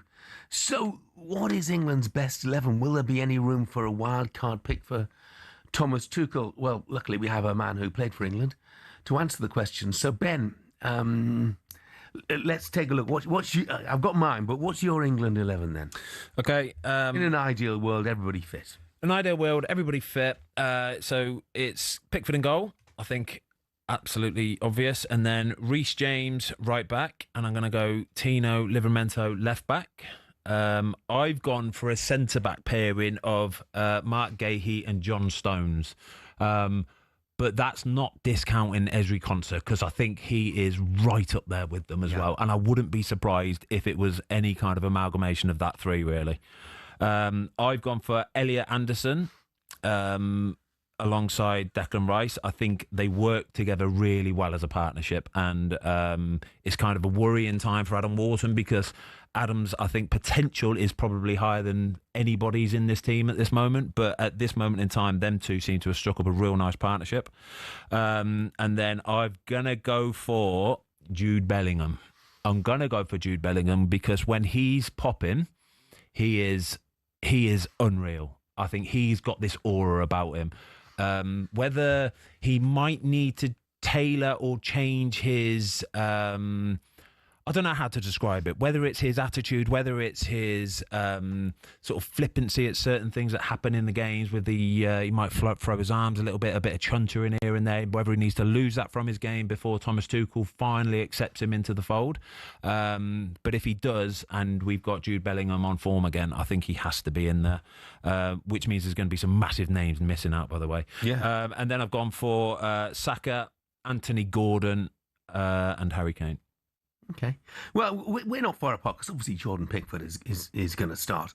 And likewise, I've gone for Reece James and Mark Gahey and Livramento. I've just put Ezri Konsa in ahead of John Stones. He's just played a lot more football than John Stones in recent times. Now, look, I've gone with the one sitting midfielder. It depends who we're playing, of course. Yeah, sure. But yeah, I've gone for Declan Rice because, he's got that proven experience. He's absolute class. No doubt about that. Saka on one side, even though the manager said, well, he's only in the team because Noni Madueke is not fit. Yeah. But that might have been, again, just a way of making sure that he produced the best out of Bukayo Saka. But I think Saka's as near an automatic choice as there is, to be honest. On the left-hand side, I've gone for Anthony Gordon, but I'd be just as happy with Jack Grealish there. But I think that's unlikely to happen. And then I've gone for two attacking midfield players in Bellingham and Palmer. Cole Palmer's a bit of a forgotten man at the moment. And when he does get fit again, he's going to have to make an impact, I think, pretty quick. And obviously Harry Kane up front. And if we're playing against a stronger side, would drop Anderson in there for one of those two more attacking midfield players. But, that's leaving out so many, isn't it? So many. I always feel that Jared Bowen's always so unfortunate to be left out because he's such a fantastic footballer. You know what you get. I think Jared Bowen will always be one of the first substitutes that the manager makes because every player in that starting lineup that I've picked, I think offers the work rate and the pressing. And I think this is a massive part of Thomas Tuchel's teams. He wants them to be pressing from the front. Anthony Gordon last night, he's like, honestly, he's a ferret. He's everywhere. Absolutely. Even Harry Kane just pushing, and Saka nicking balls off of people. And I think they're the players who are more likely to get into the starting lineup, the ones that can offer a bit more physicality, a bit more getting around the pitch than maybe the technical players. Yeah. Is that why someone like Eberechi Eze doesn't get a mention? I love him, absolutely. One of the most technically gifted players. I still do think, though, that Cole Palmer's got a genuine chance of starting as well, because he works. He really, really works as well. You can tell he just wants to get back on that ball. He wants to get it back, and he wants to get forward with it. So there's so many players that could miss out, and I just think between now and the summer, form, injury, it's going to be massive for who gets into that starting lineup come the World Cup. And that Club World Cup final, Cole Palmer put down such a marker there. I thought he was fantastic. Just a couple of players to mention. Adam Wharton. Now, none of us got him in our side. Is he going to make the squad? Jack Grealish, he got man of the match for Everton against Palace, but he said no, that should have gone to Adam Wharton because he was absolutely fantastic. Yeah. It seems that everybody within the game loves him, but he's risking missing out. This it's such a tough place to be as well, because like I said 5 minutes ago, I think Adam Wharton's potential is probably higher than every other player in this list. What he can go on to do and what he could possibly go on to achieve.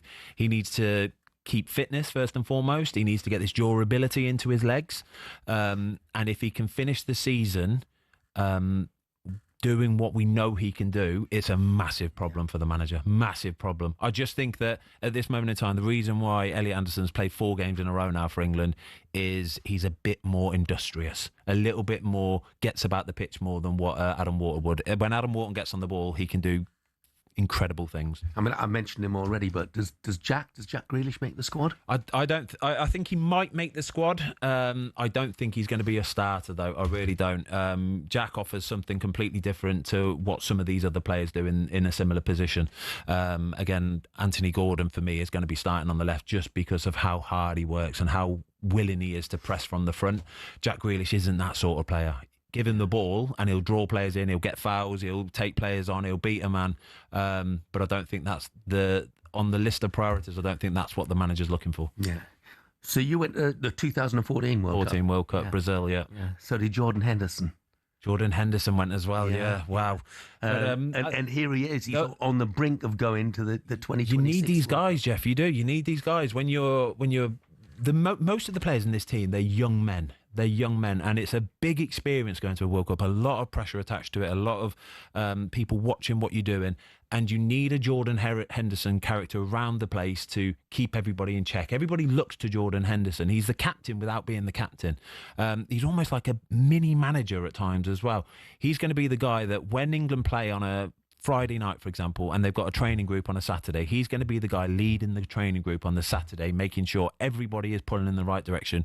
Nobody being negative Nellies. That's what you need. So a must go for you? Must go for me. Wow. Interesting. And I wasn't convinced, but I'll tell you what, he's come back. I think he's been brilliant. Exactly. He's been brilliant for Brentford. Brilliant. That's not discounting his abilities as well, what he's done so far for Brentford. I mean, it's not a surprise, to be honest with you. It's Jordan Henderson. He's a fantastic player, isn't he? And it's good to see him getting the applause for his footballing ability, not just for what he offers of being a good guy. Yeah, absolutely. I'm sure you got your opinions. Let us know. Let us know who you think should be in that starting 11. Coming up, the war of words has already started between England and Australia. But are England giving themselves the very best chance to win down under? We'll discuss that next with the legendary cricket voice that is Bumble, David Lloyd.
Good morning. It is 20 minutes past 9 o'clock. This is talkSPORT Breakfast with Arnold Clark. Get the UK's best used car deals guaranteed. I'm Jeff Stelling. Ben Foster is with me. Greeno, the postie, has texted. He said, no talk of the FA Cup or Hartlepool this morning, Jeff.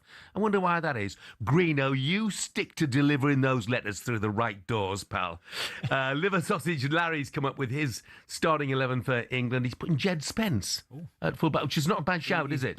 I'm really impressed with Jed Spence. Looks like he suits that style of football. Doesn't seem overawed by it whatsoever. Yeah, he says doesn't get bullied, uses the ball well, but he's put Adam Wharton in as well. Best holding midfield player, better than Anderson. Does Jed Spence get the assist for the own goal? The goalie got a fist on it. Yeah, he did. To flick it onto the defender. So does he get an assist for that? Yeah, no idea. I bet you he'll claim it. He'll definitely claim it. Phil in Manchester said, you definitely need Henderson over Foden. Football's finished. See, we're not talking about starting, we're just talking in the squad. In the 23-man squad or 25, whatever it is, you need Jordan Henderson in there. Yeah, how about Leif Davis as a backup left back? I think it's too late for him now, isn't it? That's from Nathan in Lowestoft. Possibly. Lewis Hall is somebody who might have a little bit of a wild card shout as well, if he can get back to full fitness as well. Yeah, and not on the World Cup squad. If I can just find it again now. Here it is. Chris in the Midlands says, Jeff, Ben, great show. Big baggy. He said, I genuinely want to know if Jonas Olsson, the 6'4" Swedish Adonis, is the best looking player you ever played with. Yeah, without doubt. Without doubt. Apart from his nose has been so battered for over the years from people breaking it. It's all over the shop now. It is. One bit goes that way, the other goes over there. Brilliant. Right. Usually on a Wednesday morning, of course, it's Big Alan Brazil who's sitting in this seat. Maybe he took the day off because he knew that cycling lover Ben was co-hosting this morning. Safe to say, Bikes and Big Al don't see eye to eye. I want to ride my bicycle. I want to ride my bike. Poxy bikes, them delivery bikes. I swear. What, the Uber Eats and the... Not just them all. We're trying to weave in and out. Move your car. Would you say? You know, I'll stick that pizza right up where the sun don't shine. 30 yards from here. Them stupid bikes that you pay by credit card and take them out. There's about 50 of them lying on the pavement out there, okay? Wow. Where people have dumped them to go into the station. What about poor blind people? Or what about people coming out of the pub who've had a few? They're going to fall over them, aren't they? It's an absolute scandal. They should be picked up and racked. No.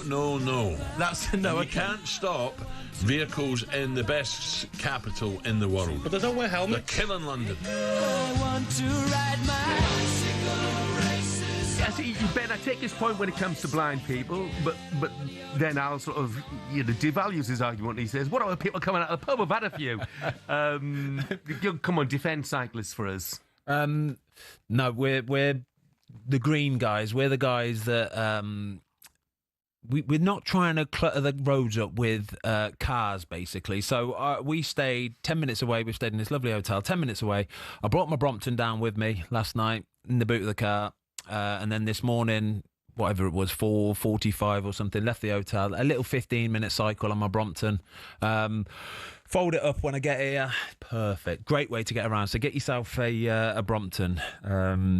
You'll be all right, I promise you. You know, my only grumble, my only word of advice to cyclists in London in particular is make sure your lights are working. In fairness, I've got lights on, I've got my helmets on. We were driving in last night and it was about 5:30, so kick-out time. Oh, it was carnage. It was carnage. I'll say I do like to stick up for the cyclists, but there were a few rogue ones riding around. I don't know how you do it. I think it's scary as heck. I wouldn't want to be a cyclist out on London's roads. Now, the former England cricket captain, Freddie Flintoff, joined his former teammate and best mate, Steve Harmison, for a special interview on talkSPORT's Cricket YouTube channel this week, talking about his new book, Coming Home. And Freddie was talking about playing under our next guest, in actual fact. You can watch the whole interview on the talkSPORT Cricket YouTube channel and subscribe, or you can listen to it via the following on podcast feed. And that next guest is none other than David Bumble Lloyd. Morning, Bumble. Good morning, Jeff. How are you, mate? Yeah, good. Yeah, I'm looking forward to the Ashes, and it's all started. They're all kicking off. They are indeed. Tell us first of all, though, Bumble, about this preparation, because everybody, including Beefy, including Ian Botham, has had a dig saying, to go into the Ashes series without a prep game against an Australian stateside borders on the arrogant. Yeah, I get that, but the other thing is that it's changed completely. And in 1974, I went out there. We played every stateside before the first test, so that the tour was like 4 months long. Now then, the shift is that it's okay to say we want to play a stateside. That stateside will put out the weakest team they could ever put out. That's what happens right now. And so it is no use as preparation. So what England are going to do, going to play a match between themselves, because the Lions are over there. So it could be a meaningful between themselves. But it's not ideal preparation, but it is what it is in this modern time. Yeah. Well, and I get that. But does that mean that we're prioritising a one-day series in New Zealand over the Ashes? Well, there's that much, isn't there? There's that many World Cups that turn up every now and again. And you know, I feel so embarrassed that I got a call from talkSPORT yesterday to put the one-day T20 internationals in New Zealand. And I didn't know they were on. I didn't know any were on. So I did a little bit of prep, and I saw 2 in Christchurch, 1 in Auckland. But it's passed me by. Mm-hmm. What about this Australian side then? We've had 1 or 2 people out bashing them already. We know there's going to be no Pat Cummins. Is it really the worst Australian team since 2010? Well, we've just done a podcast with Alan and Gladstone Small about the 1986 when England won 2-0. But it was Martin Johnson in the Telegraph that wrote about England are good at cricket, except that they can't bowl and they can't field. And England won that 2-0. So it's dangerous to say Australia is a weakened side. They've got a wonderful attack, although Cummins looking good playing. But I would have got a fantastic chance. They've got a great chance. Bumble, look, it's a terrible line, mate. So I was going to ask you about how disappointed you are that Accrington are not going to Hartlepool in the first round of the FA Cup, but we're going to have to leave it there, mate. Oh, what a shame. Thanks, David. Test series coming up, and what is it, just over a month away to the Ashes. Now, apologies about the quality of that line. England squads, Adam says, time to bring back Ben White. He's a level above the rest. What do you think, Ben? I'm not really sure, to be honest with you. I haven't really thought that one through. I was doing my list last night, and it's not a name that I kind of even considered. I know he's made himself available now, and when Ben White was flying last season, he is a proper player, and he would really suit that mould of hard-working, aggressive defenders as well. It's whether he would suit playing at right-back or centre-back. I think if Reece James fit, he starts at right-back, simple as that. Here's an interesting line from Lewis in Peterborough. Says, why can't players like Jordan Henderson be taken as part of the backroom staff so they don't take up a squad place? Yeah, it's an interesting one. I still think having that player in amongst the squad, though, that's the difference. And it's, people might just think, well, he's still there, he's still doing it, but it's not the same. When you've got that player who's wearing the same kit as you and he's on the same schedule as what you are, that's the player that can make a difference by making sure he's in amongst you when you're on the coaches, when you're in the changing rooms, out on the pitch, in the middle of the pitch. And that's, you kind of lose that a little bit when you're in the sidelines. You've got to be amongst it. I've got a text, quite a long one actually, from Kev, who's a big Baggies fan, singing your praises, mate. So we'll just read this one out. Just like to say that Ben is the reason my now 18-year-old son is playing in goal. He said he loved Ben from the age of 5, and as a Baggies fan, he went to meet him. He queued for 2 hours to get a signature from Ben, and at this stage he's 8. He got to the front of the queue and was told he couldn't have a picture with Ben as they were about to finish up. So then Ben stepped in and said, no, if he wants a picture with me, then he can have one. I am forever grateful.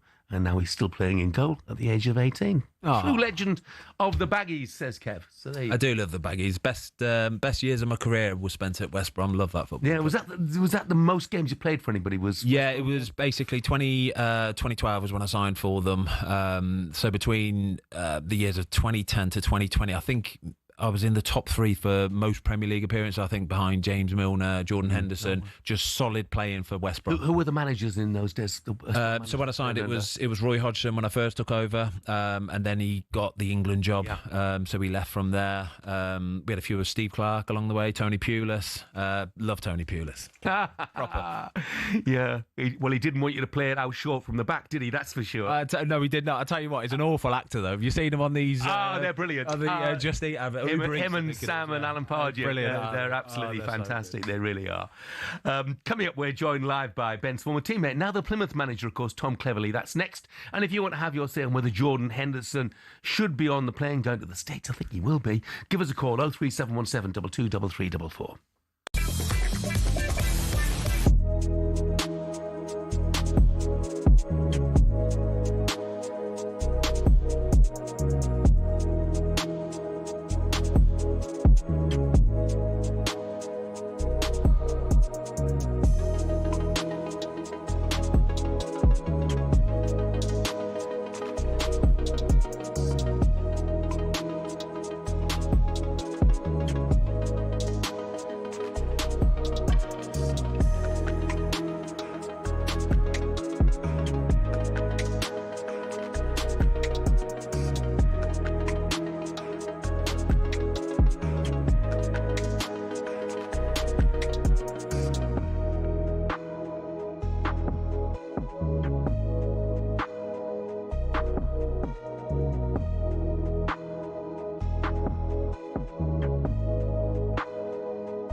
Boxing. It's a sport that makes multi-millionaires out of the world's best fighters, but it's not as flush with cash as you'd think.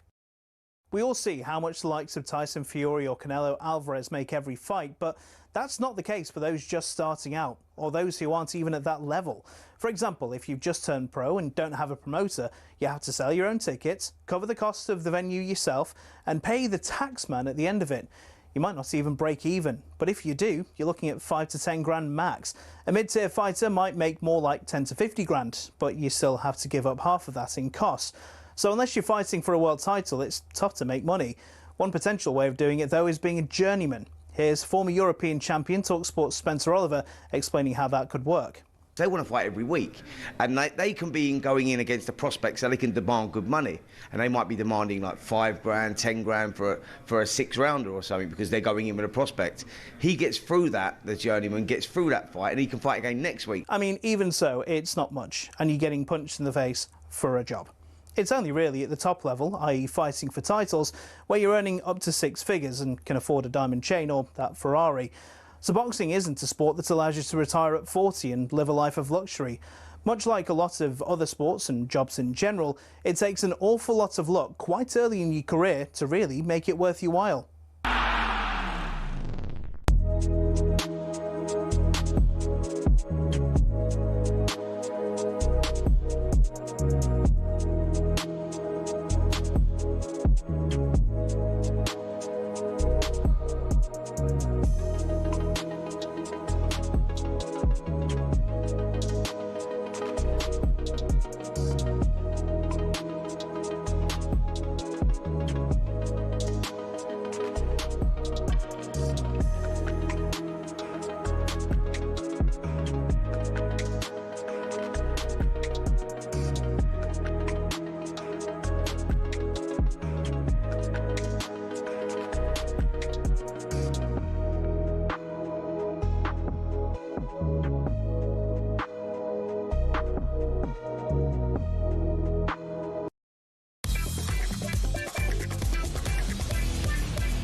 Morning, this is talkSPORT Breakfast with me, Jeff Stelling, Ben Foster and Arnold Clark. Get £750 off any used electric car or home charger. So a massive fine for the Royal Mail there for not delivering sufficient post. Greeno, I put that down to you, mate. Stop texting me, pull your finger out, get those letters delivered. Now then, our next guest had an incredibly successful playing career for United, Watford and England before moving into the world of management, where he now resides at Plymouth in League One. His side having a very decent run at the moment as well. He is, of course, one of Ben's former teammates. It's a very good morning to Tom Cleverley. Morning, Tom. Morning, guys. You okay? Morning, Clev. How are you, mate? You okay? Yeah, all good. Thanks, mate. Yeah. Clev, do you know you always see those before and after pictures of managers when they've been a manager for a few years and they look a bit like drawn and dishevelled and grey? You don't look anything like that, mate. You look $1 million. Yeah, I did get the greys cut out yesterday, so it's gone full circle. I'm obviously in the manager's chair now, and you're in the presenter's chair, so we've gone full circle, haven't we? It's much safer here, isn't it, Jeff? Oh, yeah, much safer here. But I tell you what, though, Tom, Ben says that he always knew you'd be a manager. Did you always know you'd be a manager?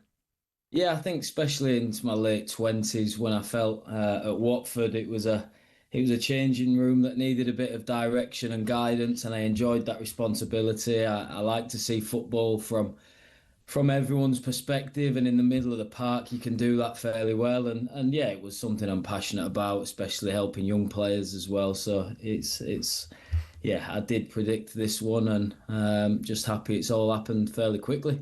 What you like as a manager, Cleves? You've worked under some big boys, Alex Ferguson back in the day, plenty of different ones when we were at Watford together. Are you the arm round the shoulder kind of guy? Are you the tough lover? I think a bit of both, to be honest. I'm intense, really organised, so my week will be really organised, really intense when it comes to trying to improve players. Got a little bit of a snap in me. I think pretty much how I was a player. I don't try and be something I'm not. I'm 95% of the time very calm and sort of structured, but I've got that 5% of hot head in me. I think that you'd probably back up as how I was as a player. Out of the managers you've played for, who would you say has probably been the biggest influence on your management style now? I think so, Alex from a man management perspective, and Marco Silva from a tactical and training perspective. But you must have learned something, Tom, because you had 59 games as the Watford manager, so we can call you long-serving, can't we? Yeah, I mean, 14 months there. That obviously the football club that meant a lot to me. Learned a hell of a lot in that period, on how to deal with players. Obviously, a lot of foreign players, young players, were managing upwards. But yeah, really appreciate and grateful for that time that I spent there. And now I find myself at Argyle, fantastic football club, really loving life here. And again, working with a lot of young players. As you alluded to, we've been on a decent run recently and can see a lot of progress and a lot more to come. We'll talk about Plymouth in a minute, Clevs. Just taking it back to Watford quickly, you should be very proud, first and foremost, of what you did at that club. And I know that a lot of the fans sort of very upset when you got sacked, very, very proud of the job that you did. What's it actually like being sacked, though? Obviously, it's the first time it's happened to you, but how does it actually happen, the mechanics of it? Do they call you in? Is it a phone call? Yeah, it's a good question. I didn't really know myself but before, obviously, my first experience. And yeah, I took care of the last game of the season, and yeah, you have a meeting with the chairman, owner, and yeah, I think the writing's on the wall when you get called into that meeting. But it was a very respectful conversation. Both appreciated the roles we had in each other's sort of journey of the last 14 months, and yeah, it's a relationship that is still strong between me and the football club, and respectful. But yeah, it's a pretty much can you come in and see a couple of the most influential people at the football club at the training ground, and yeah, about 20 minutes, then it's all done. Who's the first person you call? Who's the first person you ring? Is it your agent or is it your wife? Yeah, wife then agent. Good, right answer. Right. Yeah. Brilliant. How big a decision was it to move down to Plymouth then for you, Tom? Yeah, obviously it's an important decision from a career perspective on what you do next. How long do you wait? I'm the type of guy who didn't. It's not for me being out 3-4 months and going and watching a bit of football and going into a couple of trials. I wanted to get my hands dirty as soon as possible. It was important. I came to a really stable football club where there was a long-term vision for both of us, myself and the football club, and I felt like Argyle was a perfect match. Simon Hallett, absolute fantastic owner. Really stable football club, fantastic fan base, huge transition. We lost 19 players, we've replaced them with 15, new technical director, new CEO now, so it's a football club in a huge transition, but certainly a long-term journey and vision, and I'm excited to be a part of that. How do you go about building your backroom staff, Clevs? You just saw Jack Wilshere going in at Luton. He took Powley with him. How do you identify them people? So you go to, I think you first go to is people that you've worked with in the past, people that you can trust, and then you sort of assess it. Well, I had a phone call off Scott Duxbury 18 months ago. I went to the Watford game as a spectator, and I left as the temporary coach. And can you assemble a staff? Can you assemble the staff the next day? So that was my first set of staff, who Damon Lathrop is still on my staff here, was a real rush. Now I've had more time to be processed, and what is the staff missing? Are we missing a bit of experience? Are we missing a defensive outlook? And then you sort of build it, and I've really pleased with what I've assembled here. I took Matt Bevans from Watford because I saw how high quality coach he is. We've inherited Kevin Nanscoville, who's an absolute legend of the club and knows the club inside out, but also very good technically on the grass. And then brought Mike Stowling yesterday, and I'm sure you know Stowling, Fozzie from Leicester. And I worked with him as a player when I was a 19-year-old loanee and gone full circle. Again, brings that bit of experience we're maybe missing on the staff. So it's a number of things. I think trust, maybe people you've worked with, but you've got to identify as the head coach what are you missing, and you try and fill those gaps. Is it a stressful job being a manager? Because I just try and think, if you love football, and I know you love football, you're a real student of the game, you used to watch it so intently, studying it, do you use it as an opportunity to really try and solve problems live in front of you? Yeah, I think you need a lot of qualities, and I feel like my natural characteristics do fit into that. I like to help, I like to be organised.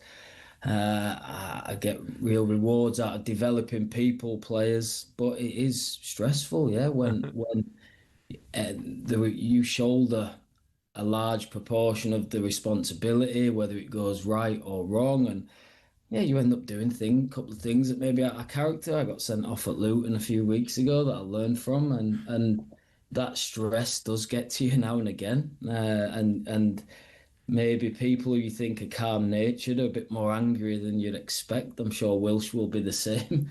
But yes, it's a stressful job, stressful environment, but I absolutely love it. So Tom, what sort of manager do you think Ben would make? He's an intelligent guy. I think he'd be very processed and making decisions on a real good strategy. He's, very intelligent person. I think our game's a countdown as players show that. I'm quite an intelligent guy, but I could never get the better You of were him. good, Clem. You were good, but just fell short just a little bit. It was always the numbers. It was always the numbers that let you down. Fozzie's one of the most intelligent players I've played with, so I think he'd be very strategic. I'll get Rachel Riley on to give you a helping hand with that then, so stop it. Look, anyway, I mean, just finally, Tom, football terms, it was a tough start, wasn't it? Massive wins over big clubs like Stockport and Luton recently. Playoffs, automatic promotion, I guess that's got to be the target. Yeah, like you said, losing the first 4 was never ideal, and we were really in the thick of a transition. And yeah, got some key players back. Laurent Tolai's been a great signing, our number 9. Conor Hazard back, who's international goalkeeper. And in the last 7 games, 13 points. That's more like playoff automatic promotion. So real important period coming up. Wimbledon at home the weekend, and then our big local derby against Exeter. But I'm sure we continue on this road, then we will hopefully be in the top 6 mix coming in the season. Brilliant. Tom, thanks for joining us, mate. Cheers, Tom. Cheers, guys. Good to speak to you. Yeah, and you, mate, and you. Tolai, I saw him playing at Aldershot in the National League. He looked a good player then, and he's proved that since. Greeno's been back on in response to my barbed comments about him delivering. He said, "Not enough time in the day, Jeff. I'm after a job at talkSPORT." No chance, Greeno. Now then, Jamie O'Hara's in the hosting chair tomorrow from 6. He's bottled coming on because he can't face my co-host today after Ben saved his penalty in the Carling Cup final in 2009. So we'll find out next just how relieved Ben was when he saw Jamie stepping up to take that first pen. Oh, yes.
A very good morning. 10 minutes away from 10 o'clock.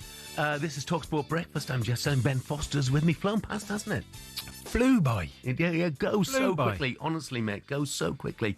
Just a quick one on Jordan Henderson. And it's an anonymous text, which is a shame because it's a really, really good text. I have to respond to the Jordan Henderson criticism. There's an argument he is the best ever Liverpool captain. He was the catalyst for Liverpool's resurgence under Jurgen Klopp.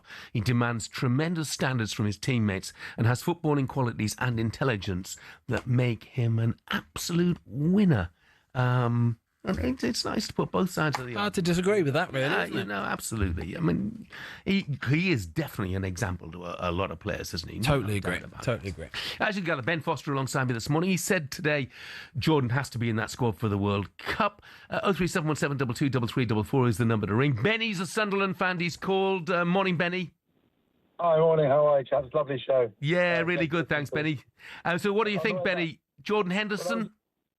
Oh, listen, I was in Latvia. I was there. Just flying back from Latvia from last night. We played well, but listen, the truth is, we've got to move forward. Someone like Henderson, he will not cope with people like Lamine Yamal and these kind of young players. Yes, great motivation in the squad, fine, but again, we've got to move forward from these players.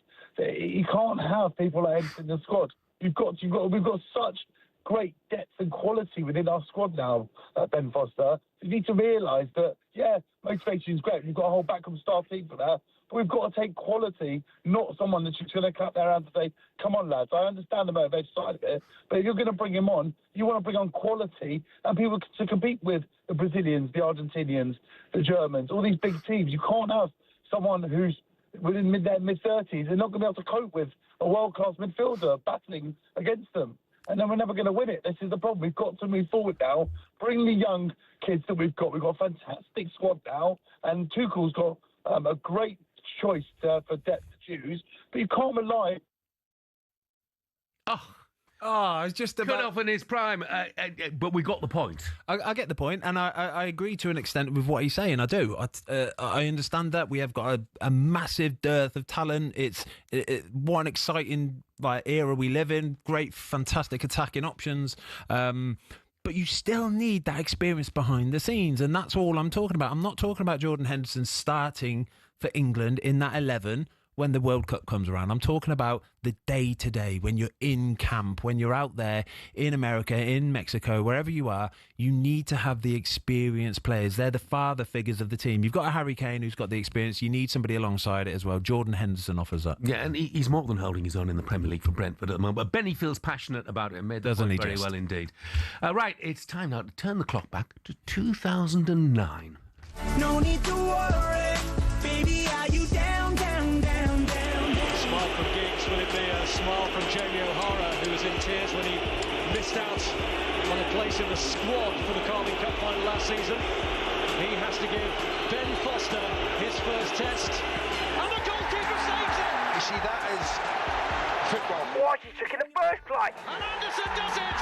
Manchester United have won! I actually seen Ben Foster the other day and he started laughing when he saw me. I was like, did he? What did he laugh the track? He done me. Imagine I sat next to him at the football awards and he shook his hand. He said, Ben, how are you? And he just started laughing.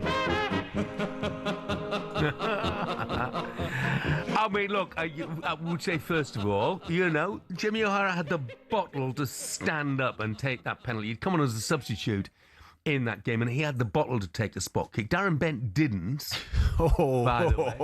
Yeah, well, maybe he was saving himself for the fifth, the glory kick to win the whole kit and caboodle. What did you think? You were man of the match in that game. You had a fantastic game, hadn't you? Yeah, fantastic game. Tottenham, they didn't batter us, but they definitely had the better chances, made a few good saves.